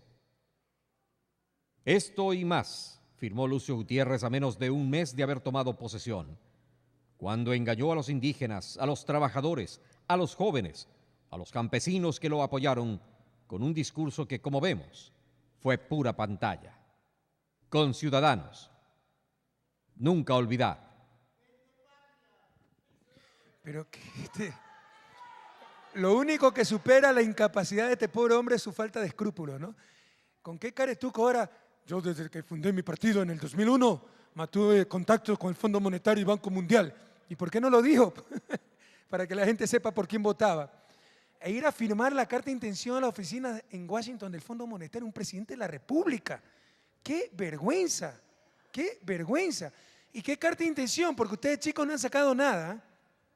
Ese Fondo de Estabilización Petrolero, por si acaso, era para garantizar más pago de deuda. Te bajaba el precio del petróleo, reduzcan gastos, educación, salud. Subía el precio del petróleo, pagar más deuda. Pero no han sacado nada. Para el próximo sábado prepárenme el resto. Congelamiento de pensiones jubilares. Congelamiento de préstamos quirografarios, Ramiro. Lo cual no podía hacer legalmente, porque el IES es autónomo. Pero a todo este pobre hombre va y se compromete en Washington y en el Fondo Monetario. Y aquí está, les agradezco que hayan aprobado esta propuesta. Muchas gracias, mis patrones, ¿verdad? Prohibido olvidar. Qué vergüenza este tipo, ¿no? Cómo este pobre hombre pudo llegar a ser vicepresidente. Pero nunca más va a llegar a nada, ¿no? Ya Ecuador lo conoce. Por eso tratan por las armas de desestabilizarnos. Y para que vean a quién le cree el pueblo ecuatoriano, pese a que la prensa independiente se ha dado a la ingrata tarea de mostrar que todo es mentira lo que hemos dicho. Somos unos locos que para hacernos las víctimas decimos que el 30 de septiembre fue un intento de golpe de Estado, cuando tan solo fue una rebelión policial por salarios dignos. Por si acaso, en sociología política latinoamericana, con lo grave que han sido los levantamientos de grupos armados, las dictaduras militares, etc., solamente la rebelión policial, así no haya tenido ninguna connotación política, solamente eso ya se considera golpe de Estado, por si acaso. Pero claramente tenía connotación política aquello, generalizar el caos, ¿verdad? Que se levanten las Fuerzas Armadas, sacar a estudiantes a las calles, saqueos, etc. Crear el caos para al menos que caiga el presidente de la República. Y cuando le falló eso, el intento de magnicidio, que también parece que todo es mentira, o sea, las balas, todo ha sido un montaje, ¿no? Todo es seguramente montaje, las balas en el carro blindado que por ahí está, pueden salir a verlo, por ahí está el carro blindado, las 6 balazos también es mentira, o sea, terrible, terrible. O sea, esa es la prensa independiente, ¿no? Tratar, o sea, como el gobierno dijo blanco, ellos tienen que decir negro porque ellos son independientes, farsantes. Lo que son es brazos de los grupos fracasados políticos de siempre que tratan de desestabilizar este gobierno. ¿Okay? Pero veamos lo que nos interesa, no es lo que crean pues estas empresas de negocios, ¿no? Que se llaman medios de comunicación, sino lo que cree el pueblo ecuatoriano. Y veamos lo que cree el pueblo ecuatoriano solo en Guayaquil y Quito, ¿eh? Porque en el resto del país es mucho más. Y por parte de una encuestadora que no se puede llamar que es el gobierno, más aún, se puede llamar que es la oposición porque siempre ha trabajado con grupos de la oposición. Veamos qué es lo que piensa el pueblo ecuatoriano. Adelante. La encuesta se basa en un universo de muestra de 648 entrevistados en las ciudades de Quito y Guayaquil los días 7 y 8 de octubre. Varios interrogantes. Entre estas, perfiles de opinión, preguntó: ¿Cree o no que Lucio Gutiérrez u otras figuras de Sociedad Patriótica están detrás de los eventos sucedidos el jueves 30 de septiembre? El 70,7% de los encuestados en Quito cree que sí, y el 59,7% en Guayaquil también lo cree. A la pregunta de perfiles de opinión sobre si cree que hizo bien o mal el presidente Correa en ir al Regimiento Quito a hablar con los policías, el 49,6% de los encuestados en Quito cree que hizo bien. Por igual, el 49,7% lo cree en Guayaquil. ¿Cree que estuvo bien o mal que las Fuerzas Armadas hayan hecho un operativo para que el presidente salga del hospital de la policía el jueves por la noche? El 78,6% en Quito considera que estuvo bien y el 82% en Guayaquil cree por igual que estuvo bien el operativo de rescate de las Fuerzas Armadas. El 66,7% de los encuestados en Quito cree que los policías tuvieron la intención de matar al presidente y el 62,8% en Guayaquil también. La encuesta preguntó si cree o no que hubo la intención de derrocar al presidente. Un 78,9% en Quito cree que el jueves 30 de septiembre se quiso derrocar al presidente. Y un 75% en Guayaquil tiene esa misma apreciación. El 62,2% se mostró de acuerdo con la disposición de una cadena para todos los canales. Y un 55% la consideró información confiable. A pesar de que ciertos medios de comunicación se esmeran por demostrar lo contrario, al decir que la cadena fue ilegal y que hubo una supuesta flagrante violación a la libertad de expresión, por no existir de por medio, dicen, el respectivo decreto de emergencia. Pero la verdad es otra. Revisemos los hechos. A las 11:26 sale el primer correo desde la Secretaría de Comunicación. Paren ahí porque eso es la otra parte, perdieron el invicto. Paren ahí porque eso es la otra parte sobre la famosa cadena y el estado de excepción. Pero fíjense, 76% de los ecuatorianos, Quito y Guayaquil, que es tal vez donde más oposición tiene el gobierno, porque esto coincide con las cifras de apoyo. O sea, hay una gente que su odio le llena tanto de ceguera que les insisto, si así a mí me hubiera habido una filmación donde estaba enfrente de un pelotón de fusilamiento y me fusilaban, decían después que yo me había suicidado. O sea, hay gente que ya no se puede razonar. Pero esto coincide con esa posición. Un 25% de la gente no cree que hubo, 24% intenta derrocar al presidente, pero el 76%, la inmensa mayoría sí cree, para que vean a quién le cree el pueblo ecuatoriano. Así que la prensa independiente, que siga perdiendo el tiempo tratando de engañar y desinformar a la gente, que lo único que están haciendo es quedando en ridículo, y para el futuro quedarán aún más en ridículo, porque los hechos son incontestables. Entonces, cuando bajen las pasiones, cuando solo se vea la evidencia gráfica, escrita, en audio, y cuando se unan todas las fichas con calma, o sea, será más incontestable todavía lo que ocurrió el 30 de septiembre. Un intento de derrocamiento del Estado y después un intento de asesinato del presidente, después de retenerlo durante 10 horas en el hospital de policía. Así que esa prensa independiente siga tratando de desmentir al gobierno, que lo único que hace es quedar en ridículo. El pueblo ecuatoriano nos cree a nosotros, compañeros. Y sobre si hice bien o no ir al Regimiento Quito, como verán, el 50% cree que sí hice bien.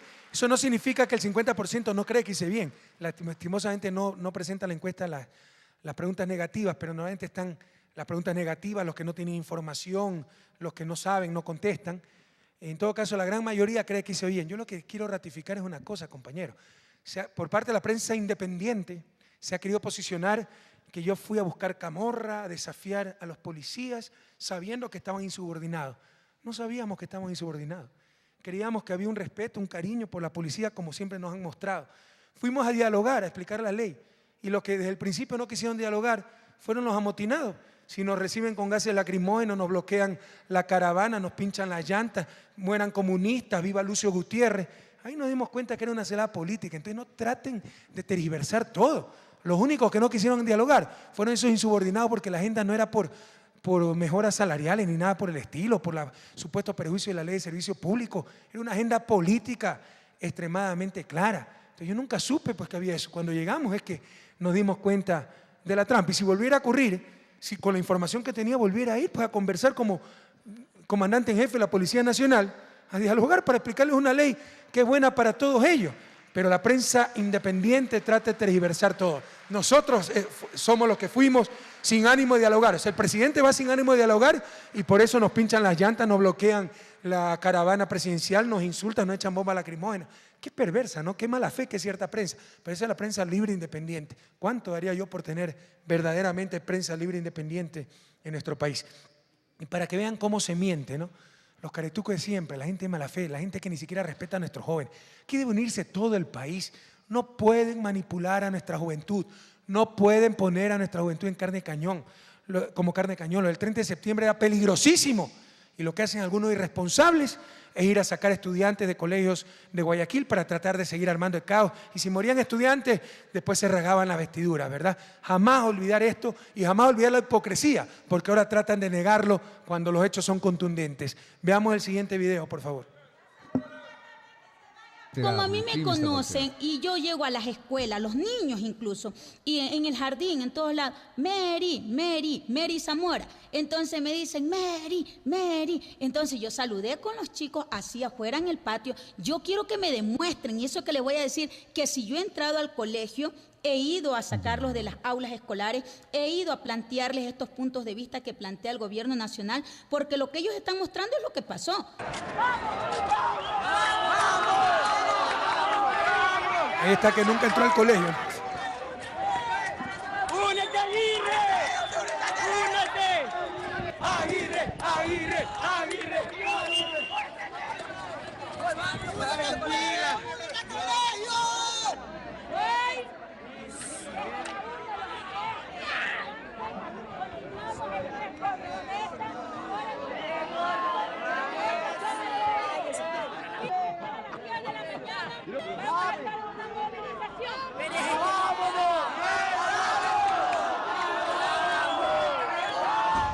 Yo quiero que me demuestren, y eso que les voy a decir, que si yo he entrado al colegio, he ido a sacarlos de las aulas escolares.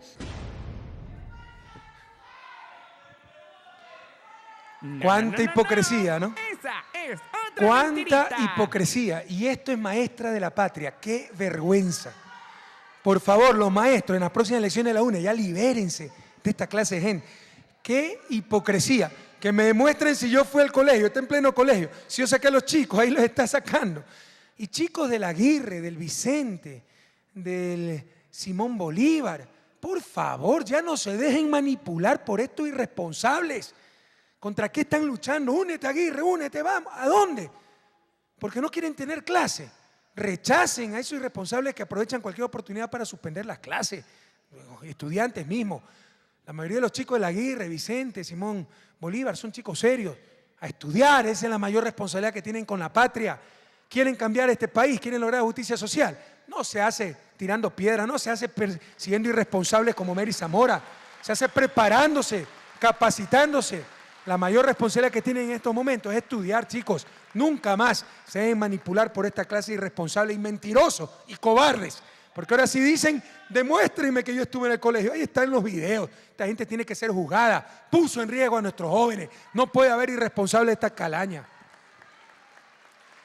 Vamos a otro punto de nuestra prensa independiente. El Universo, aunque ya no tenemos libertad de expresión, les he dicho que cuando sea necesario, cuando hay una mentira demasiado descarada, recurrente, que pueda hacer daño, pues la aclararemos. Se ha dedicado la ingrata tarea de tratar de hacer creer que la cadena se ordenó antes del estado de excepción. Yo sinceramente no entiendo, ¿no? Frente a la gravedad de los hechos del 30 de septiembre, entonces se preocuparon de que hubo una cadena nacional. O sea, como que si no entienden dónde están las prioridades. Se estaba rompiendo la democracia, había un contexto de caos social, se tenía secuestrado al presidente, pero estos se rasgan las vestiduras porque hubo un enlace nacional. Bueno, gracias a Dios la ciudadanía sí nos apoya, gracias a Dios la ciudadanía confía en esa información. Es mentira que ahí solo se dio una versión y que se entrevistó a asambleístas del gobierno, se entrevistó a Dalá Bucarán, a alguna gente que no es del gobierno, pero así es la mala fe de esta prensa. Lo que les quiero decir, compañeros, todo está en estricto apego a la verdad. Es mentira que la cadena se ordenó antes del estado de excepción. se envió un mail a las 11:30 cuando fue la primera vez que tratamos de realizar, de firmar el estado de excepción. Recuerden que yo estaba retenido en el hospital de policía. Yo puedo firmar electrónicamente, pero necesitamos internet, necesitamos el token, la fichita que se mete para poder firmar, y no la teníamos. Entonces tratamos de declarar estado de excepción a las 11:30 y al mismo tiempo pedir el enlace. Entonces una persona, ni siquiera es el secretario de Comunicación, funcionario, manda decir a las 11:30 enlace ciudadano, pero que no se ejecuta porque no logramos firmar el estado de excepción. ¿A qué hora se firma el estado de excepción? Desde la computadora que firmo a la 1:21. Y a la 1:20, al mismo tiempo que se envía el mail diciendo a las televisiones, hay estado de excepción, y a la 1:22 a las radios. ¿Qué es ese desfase? La diferencia de hora entre las computadoras. Pero al mismo tiempo que firmamos el estado de excepción, si el estado de excepción se firmaba, sobre todo para poder hacer la cadena nacional, al mismo tiempo que yo firmo el estado de excepción, ordeno la cadena, es simultáneo. Y estos señores ahora que se firmó antes del tiempo, pura mentira, pura porquería. Veamos creo que hay un video, ¿no? Veamos las pruebas contundentes al respecto para que vean cómo miente la prensa libre e independiente. A pesar de que ciertos medios de comunicación se esmeran por demostrar lo contrario, al decir que la cadena fue ilegal y que hubo una supuesta flagrante violación a la libertad de expresión, por no existir de por medio, dicen, el respectivo decreto de emergencia. Pero la verdad es otra. Revisemos los hechos. A las 11:26 sale el primer correo desde la Secretaría de Comunicación solicitando una cadena nacional sin que exista a esa hora ningún documento oficial firmado por la autoridad correspondiente. A las 13:20 se envía otro correo electrónico ordenando la cadena nacional de radio y televisión, adjuntando para ello el documento firmado por el subsecretario de Comunicación, cuando a la par se suscribía el decreto de emergencia.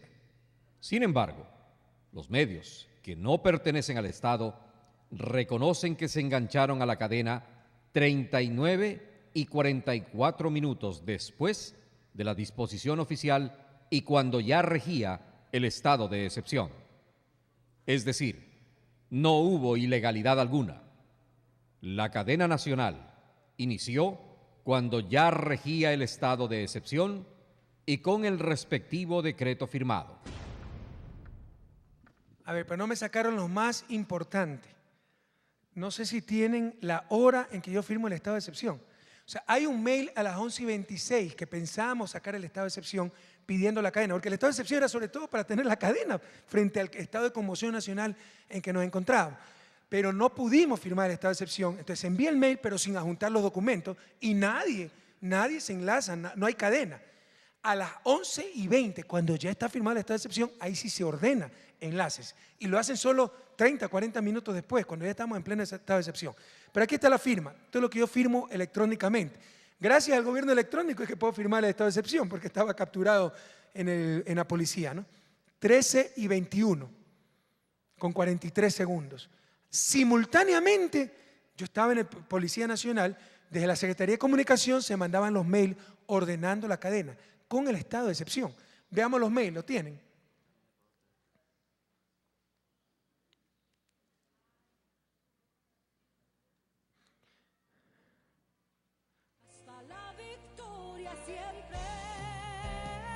Bueno, en todo caso, compañeros, cualquiera puede verificar que fue simultáneo.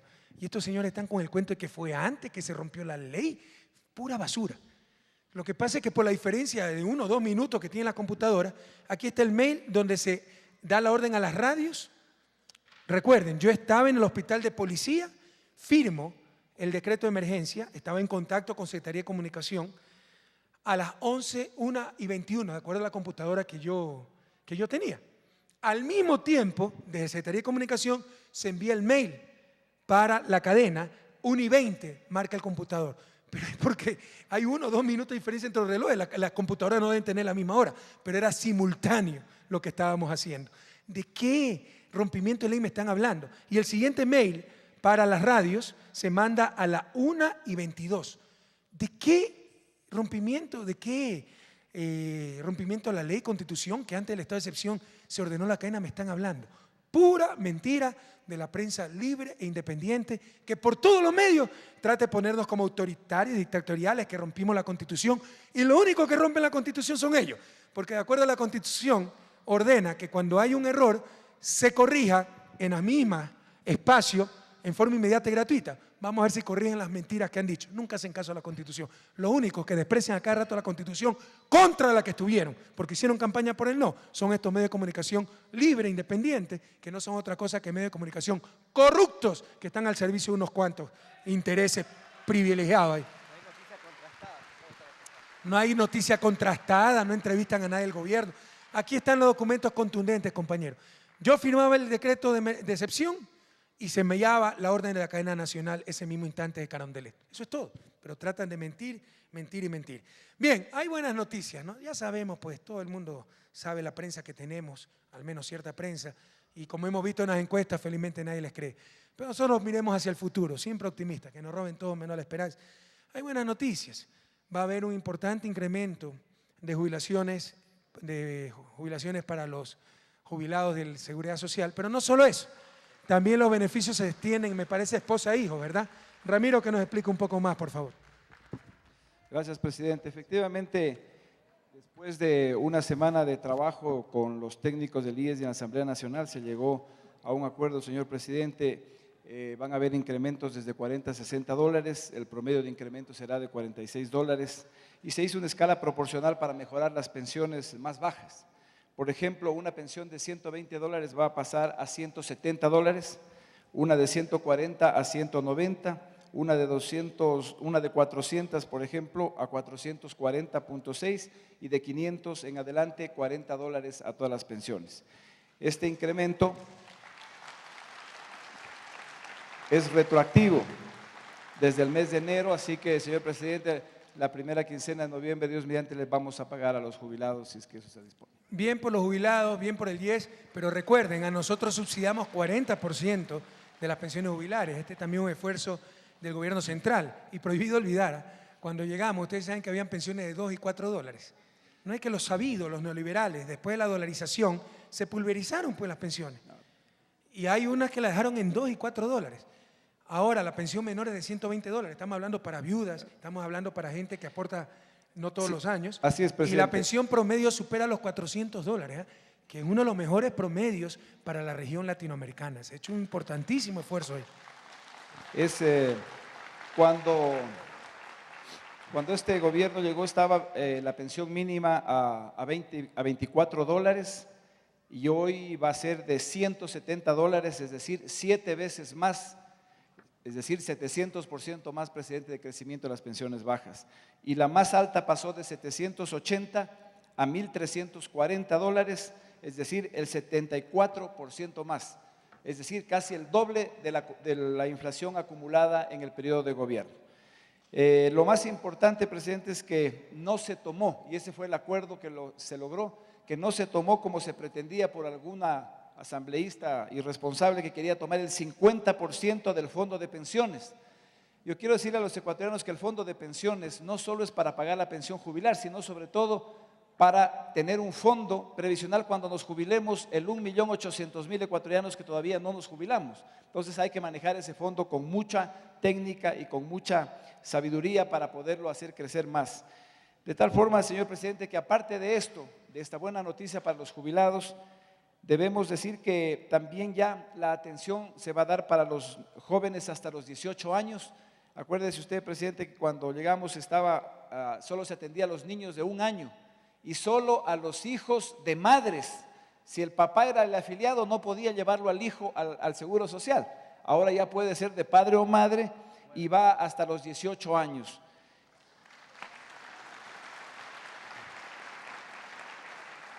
Asimismo, se corrigió una cosa que era injusta porque solo se daba la pensión de viudedad a las viudas y a los viudos no.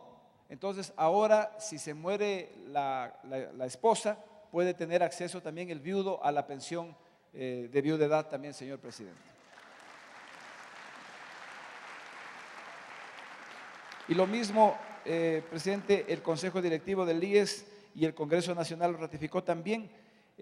Pueden ser ya afiliadas también las esposas, es decir, los cónyuges en general, sea hombre o mujer, de los afiliados a la Seguridad Social con un aporte del 3.41% para poder financiar esto. Pero ya pueden ahora también las amas de casa ser afiliadas a la Seguridad Social. La patria ya es de todos. Señor presidente, yo sí quiero que me permita hacerle un agradecimiento formal al arquitecto Fernando Cordero, presidente de la Asamblea, que supo coordinar bien esto y sacar un incremento justo y también que no se desfinancien los fondos. A María Augusta Calle y a Dora Aguirre, que estuvieron trabajando hasta altas horas de la noche con los técnicos del IES, y obviamente también agradecerles a los actuarios del IES y a los de la Asamblea. Gracias, presidente. Gracias y felicitaciones. Me alegro por esos avances. En todo caso, sí, lo triste son estos demagogos, ¿no? Que mientras sean más generosos con plata ajena, tratan de quedar bien con el resto, la mediocridad. Cuando esa es una forma de corrupción, lo que hay que actuar es responsablemente. Recuerden que debemos maximizar las pensiones, pero mantener la sostenibilidad del sistema. Y el problema no está en ahora los jubilados, está en los 1.800.000 jubilados que en los próximos 10 años, creo, va a tener el 10. Entonces tenemos que calcular eso también. Pero esto es irresponsable, mientras más plata demos, más generosos somos, más solidarios con los jubilados. Entonces alcen la mano y usted, oiga, ¿y cuánta plata va a dar usted? Yo pondría una ley que todos los que proponen estas cosas tengan que pagar el 1% de lo que proponen, para ver hasta dónde les dura la generosidad, ¿no? Recuerden, una forma de corrupción es ser generoso con plata ajena. Y qué cantidad de demagogos y mediocres que hay en la Asamblea Nacional. Y qué duro que es luchar contra esa gente, ¿no? Pero bueno, a ver, el día miércoles, 20 de octubre, ya viajó el capitán Alex Guerra a Estados Unidos. Sí saben quién es el capitán Alex Guerra, ¿no? Es uno de esos héroes del 30 de septiembre, que hubo muchos. Froilán Jiménez, uno de esos héroes. Ese policía que custodiaba al presidente y lo mataron. Esas balas criminales, ¿no? Y Juan Pablo también Bolaño es uno de esos héroes. Muchos que salieron ilesos o heridos, ¿no? El mayor, no debería olvidarme los nombres, pero que perdió sus 2 piernas en el CENEPA y quiso participar en el operativo. Mayor Flores me parece que es. Confírmeme, por favor, ¿verdad?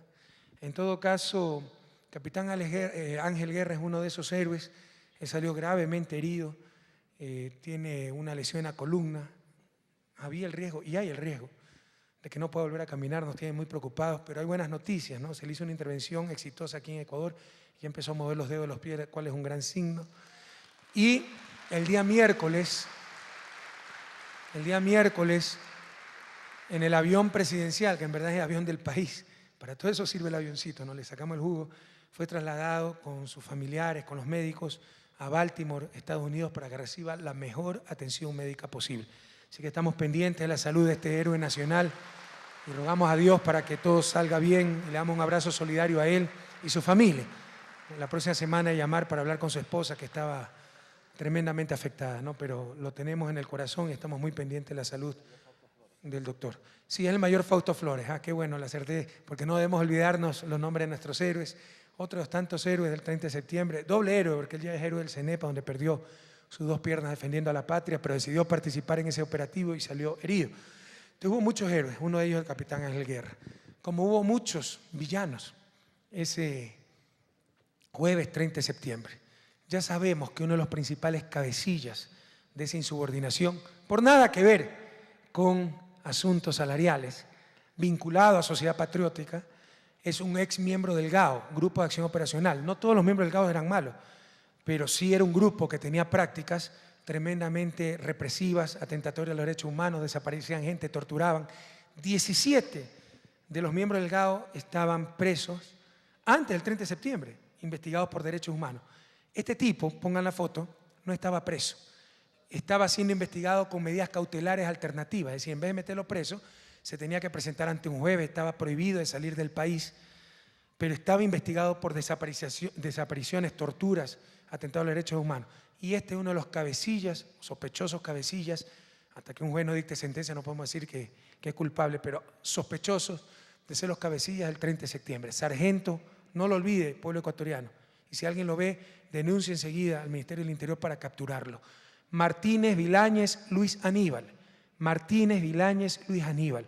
Este es uno de los principales cabecillas. Nada que ver con asuntos salariales.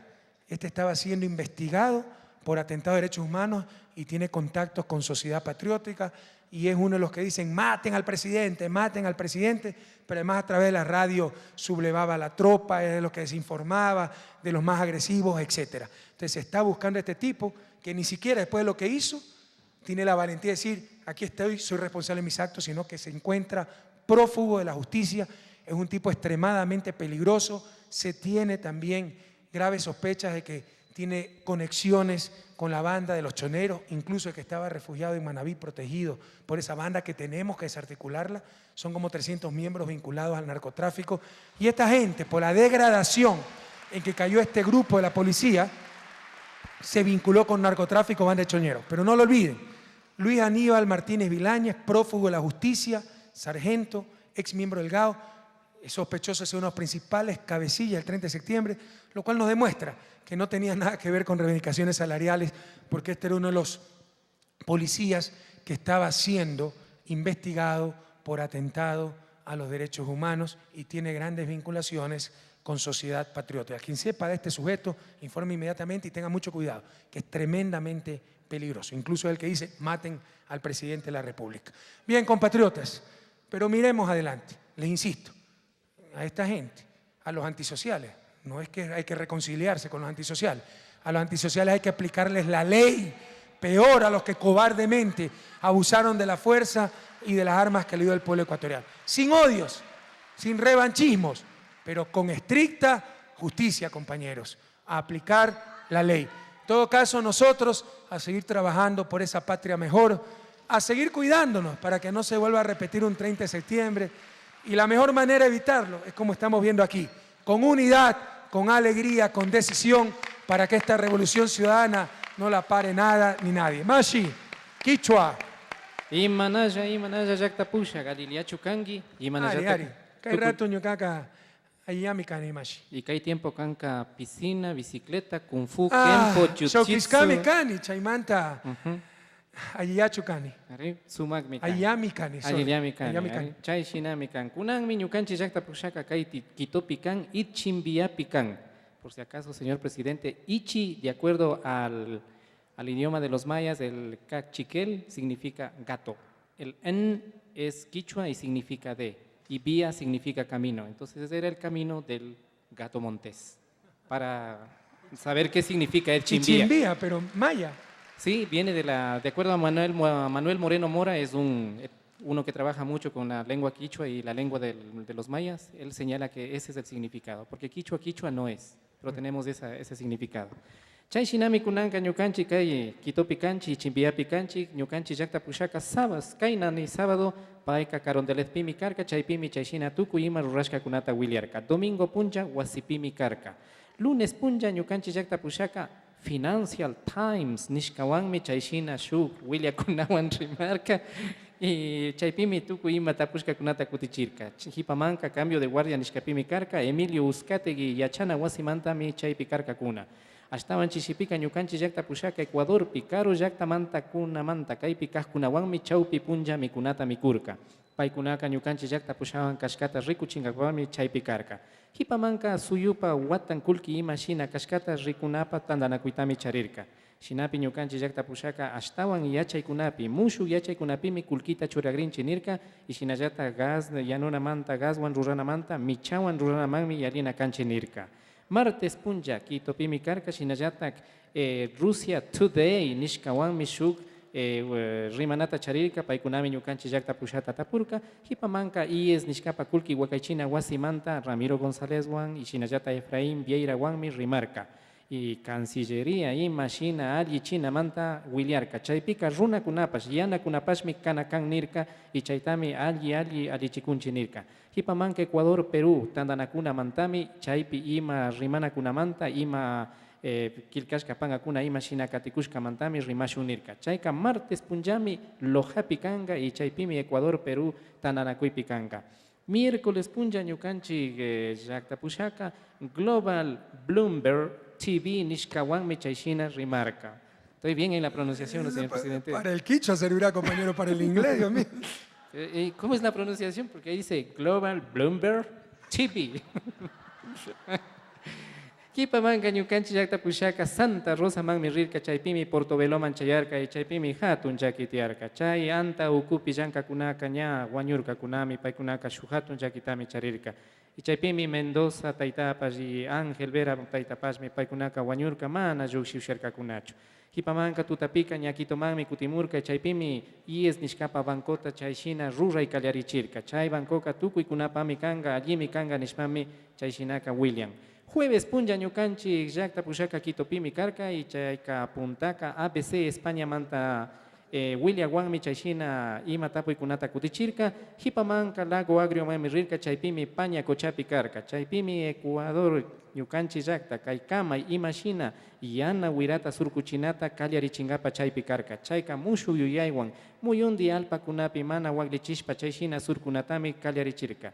Y kunanka yapaya kulki tiakpika chay chunga ishkay % nishkataka ayllu llaqtakunamanmi kushun nirka chaywanmi ashtawan chaypi kawsakunaka shuk suma kawsayta charinga nirka.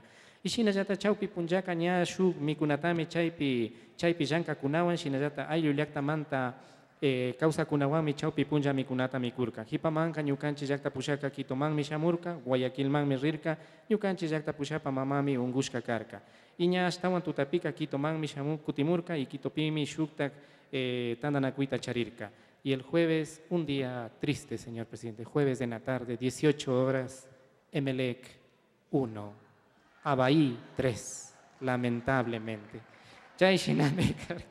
Viernes punja ñukanchik llaqta pushaka ña Quitopimi karka y ña puntaka Vaca Ortiz wawakunata hambi wasimanmi rirka chaypimi David Pombusa nishkata rikungapa rirka.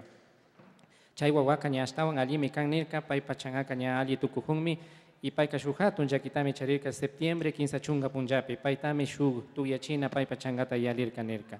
Hipamanka chunga hora shina tukupika la jornada México manta William Wanmi chayshina tapuykunata kutichirka. Ña ashtawan Kipamanka gabinete virtual nishkami tiarka y chaypimi ñukanchik llaqta pushaka ima mushuk yuyaykuna ima mushuk ruranakunamanta chaypi parlarka. Y chishipika ña paypa kungurita allichinatami charirka chaypimi ñukanchik llaqta pushaka bicicleta nishka, piscina, kung fu, kempo, jiu-jitsu y shikkan shukta ruranakunatami charin. Y chaymanta Hipamanka ñukanchik llaqta pushaka super tuco kagrin. Are ya y Hipamanka shukta tandanakuykunatami charirka. Y sábado punja ñukanchik llaqta pushaka ña kaypimi kan y chimbiapimi chayshina tukuy ima tiashkakunata wiliashka. Señor presidente, aquí están de la Fundación PAN, que son 300 niños y niñas adolescentes, hijos de padres y madres privados de la libertad, quienes están presentes aquí.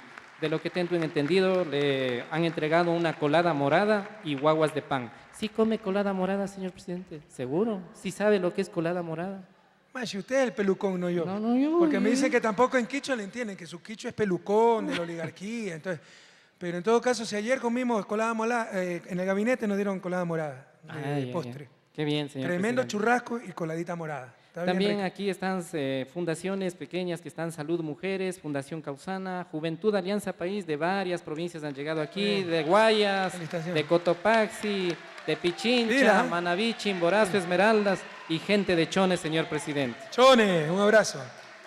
Además, si usted se inventa una serie de cosas, los compañeros quichohablantes, no le crean la mitad de lo que dice. No, sí, empezó a inventarse unas cosas que yo estoy con Kung Fu, Jiu-Jitsu, hasta ballet creo que dijo, ¿no? La rehabilitación, señor presidente, usted totalmente... A los chicos de la Fundación PAN un abrazo. Recuerden, se puede perder la libertad si uno ha cometido un error, pero jamás se puede perder la dignidad. Así que seguiremos tratando de mejorar las condiciones de las personas privadas de la libertad. Y nunca más niños en las cárceles, nunca más. Cuando llegamos al gobierno, los niños vivían con las madres en las cárceles. ¿Y qué cárceles, Dios mío? ¿En qué condiciones? Los tricicleros también están aquí. Lo malo es el color de las camisetas, señor presidente. Sí. Los tricicleros. Tricicleros. Hola, compañeros, bienvenidos. Del mercado minorista. Mayorista. Está bien ese color. ¿Mayorista o minorista? Mayorista. Mercado mayorista, al sur. Un abrazo. Sí. Conozco bien el mercado porque yo cuando trabajaba en Zumbagua iba a entregar papas, habas, etc. Ustedes, alguno debe ser de Zumbagua, ¿no? Maimanta, Ganguichi, Machicuna. Zumbagua, Manta. Mucha gente de Zumbagua va a trabajar al mayorista. Sí. Y muy bien el color de la camiseta, solo falta una franja gris atravesada ahí. ¿Ok? Gracias, señor presidente. Gracias, Arturo. Gracias, señor presidente. Dios le pague, Mashi. Bueno, compañeros, a seguir trabajando por esta patria nueva, y les insisto, a seguir trabajando para que esta revolución no la pare nada ni nadie. Hasta la victoria siempre, compatriotas. Nos vemos muy pronto. Un abrazo.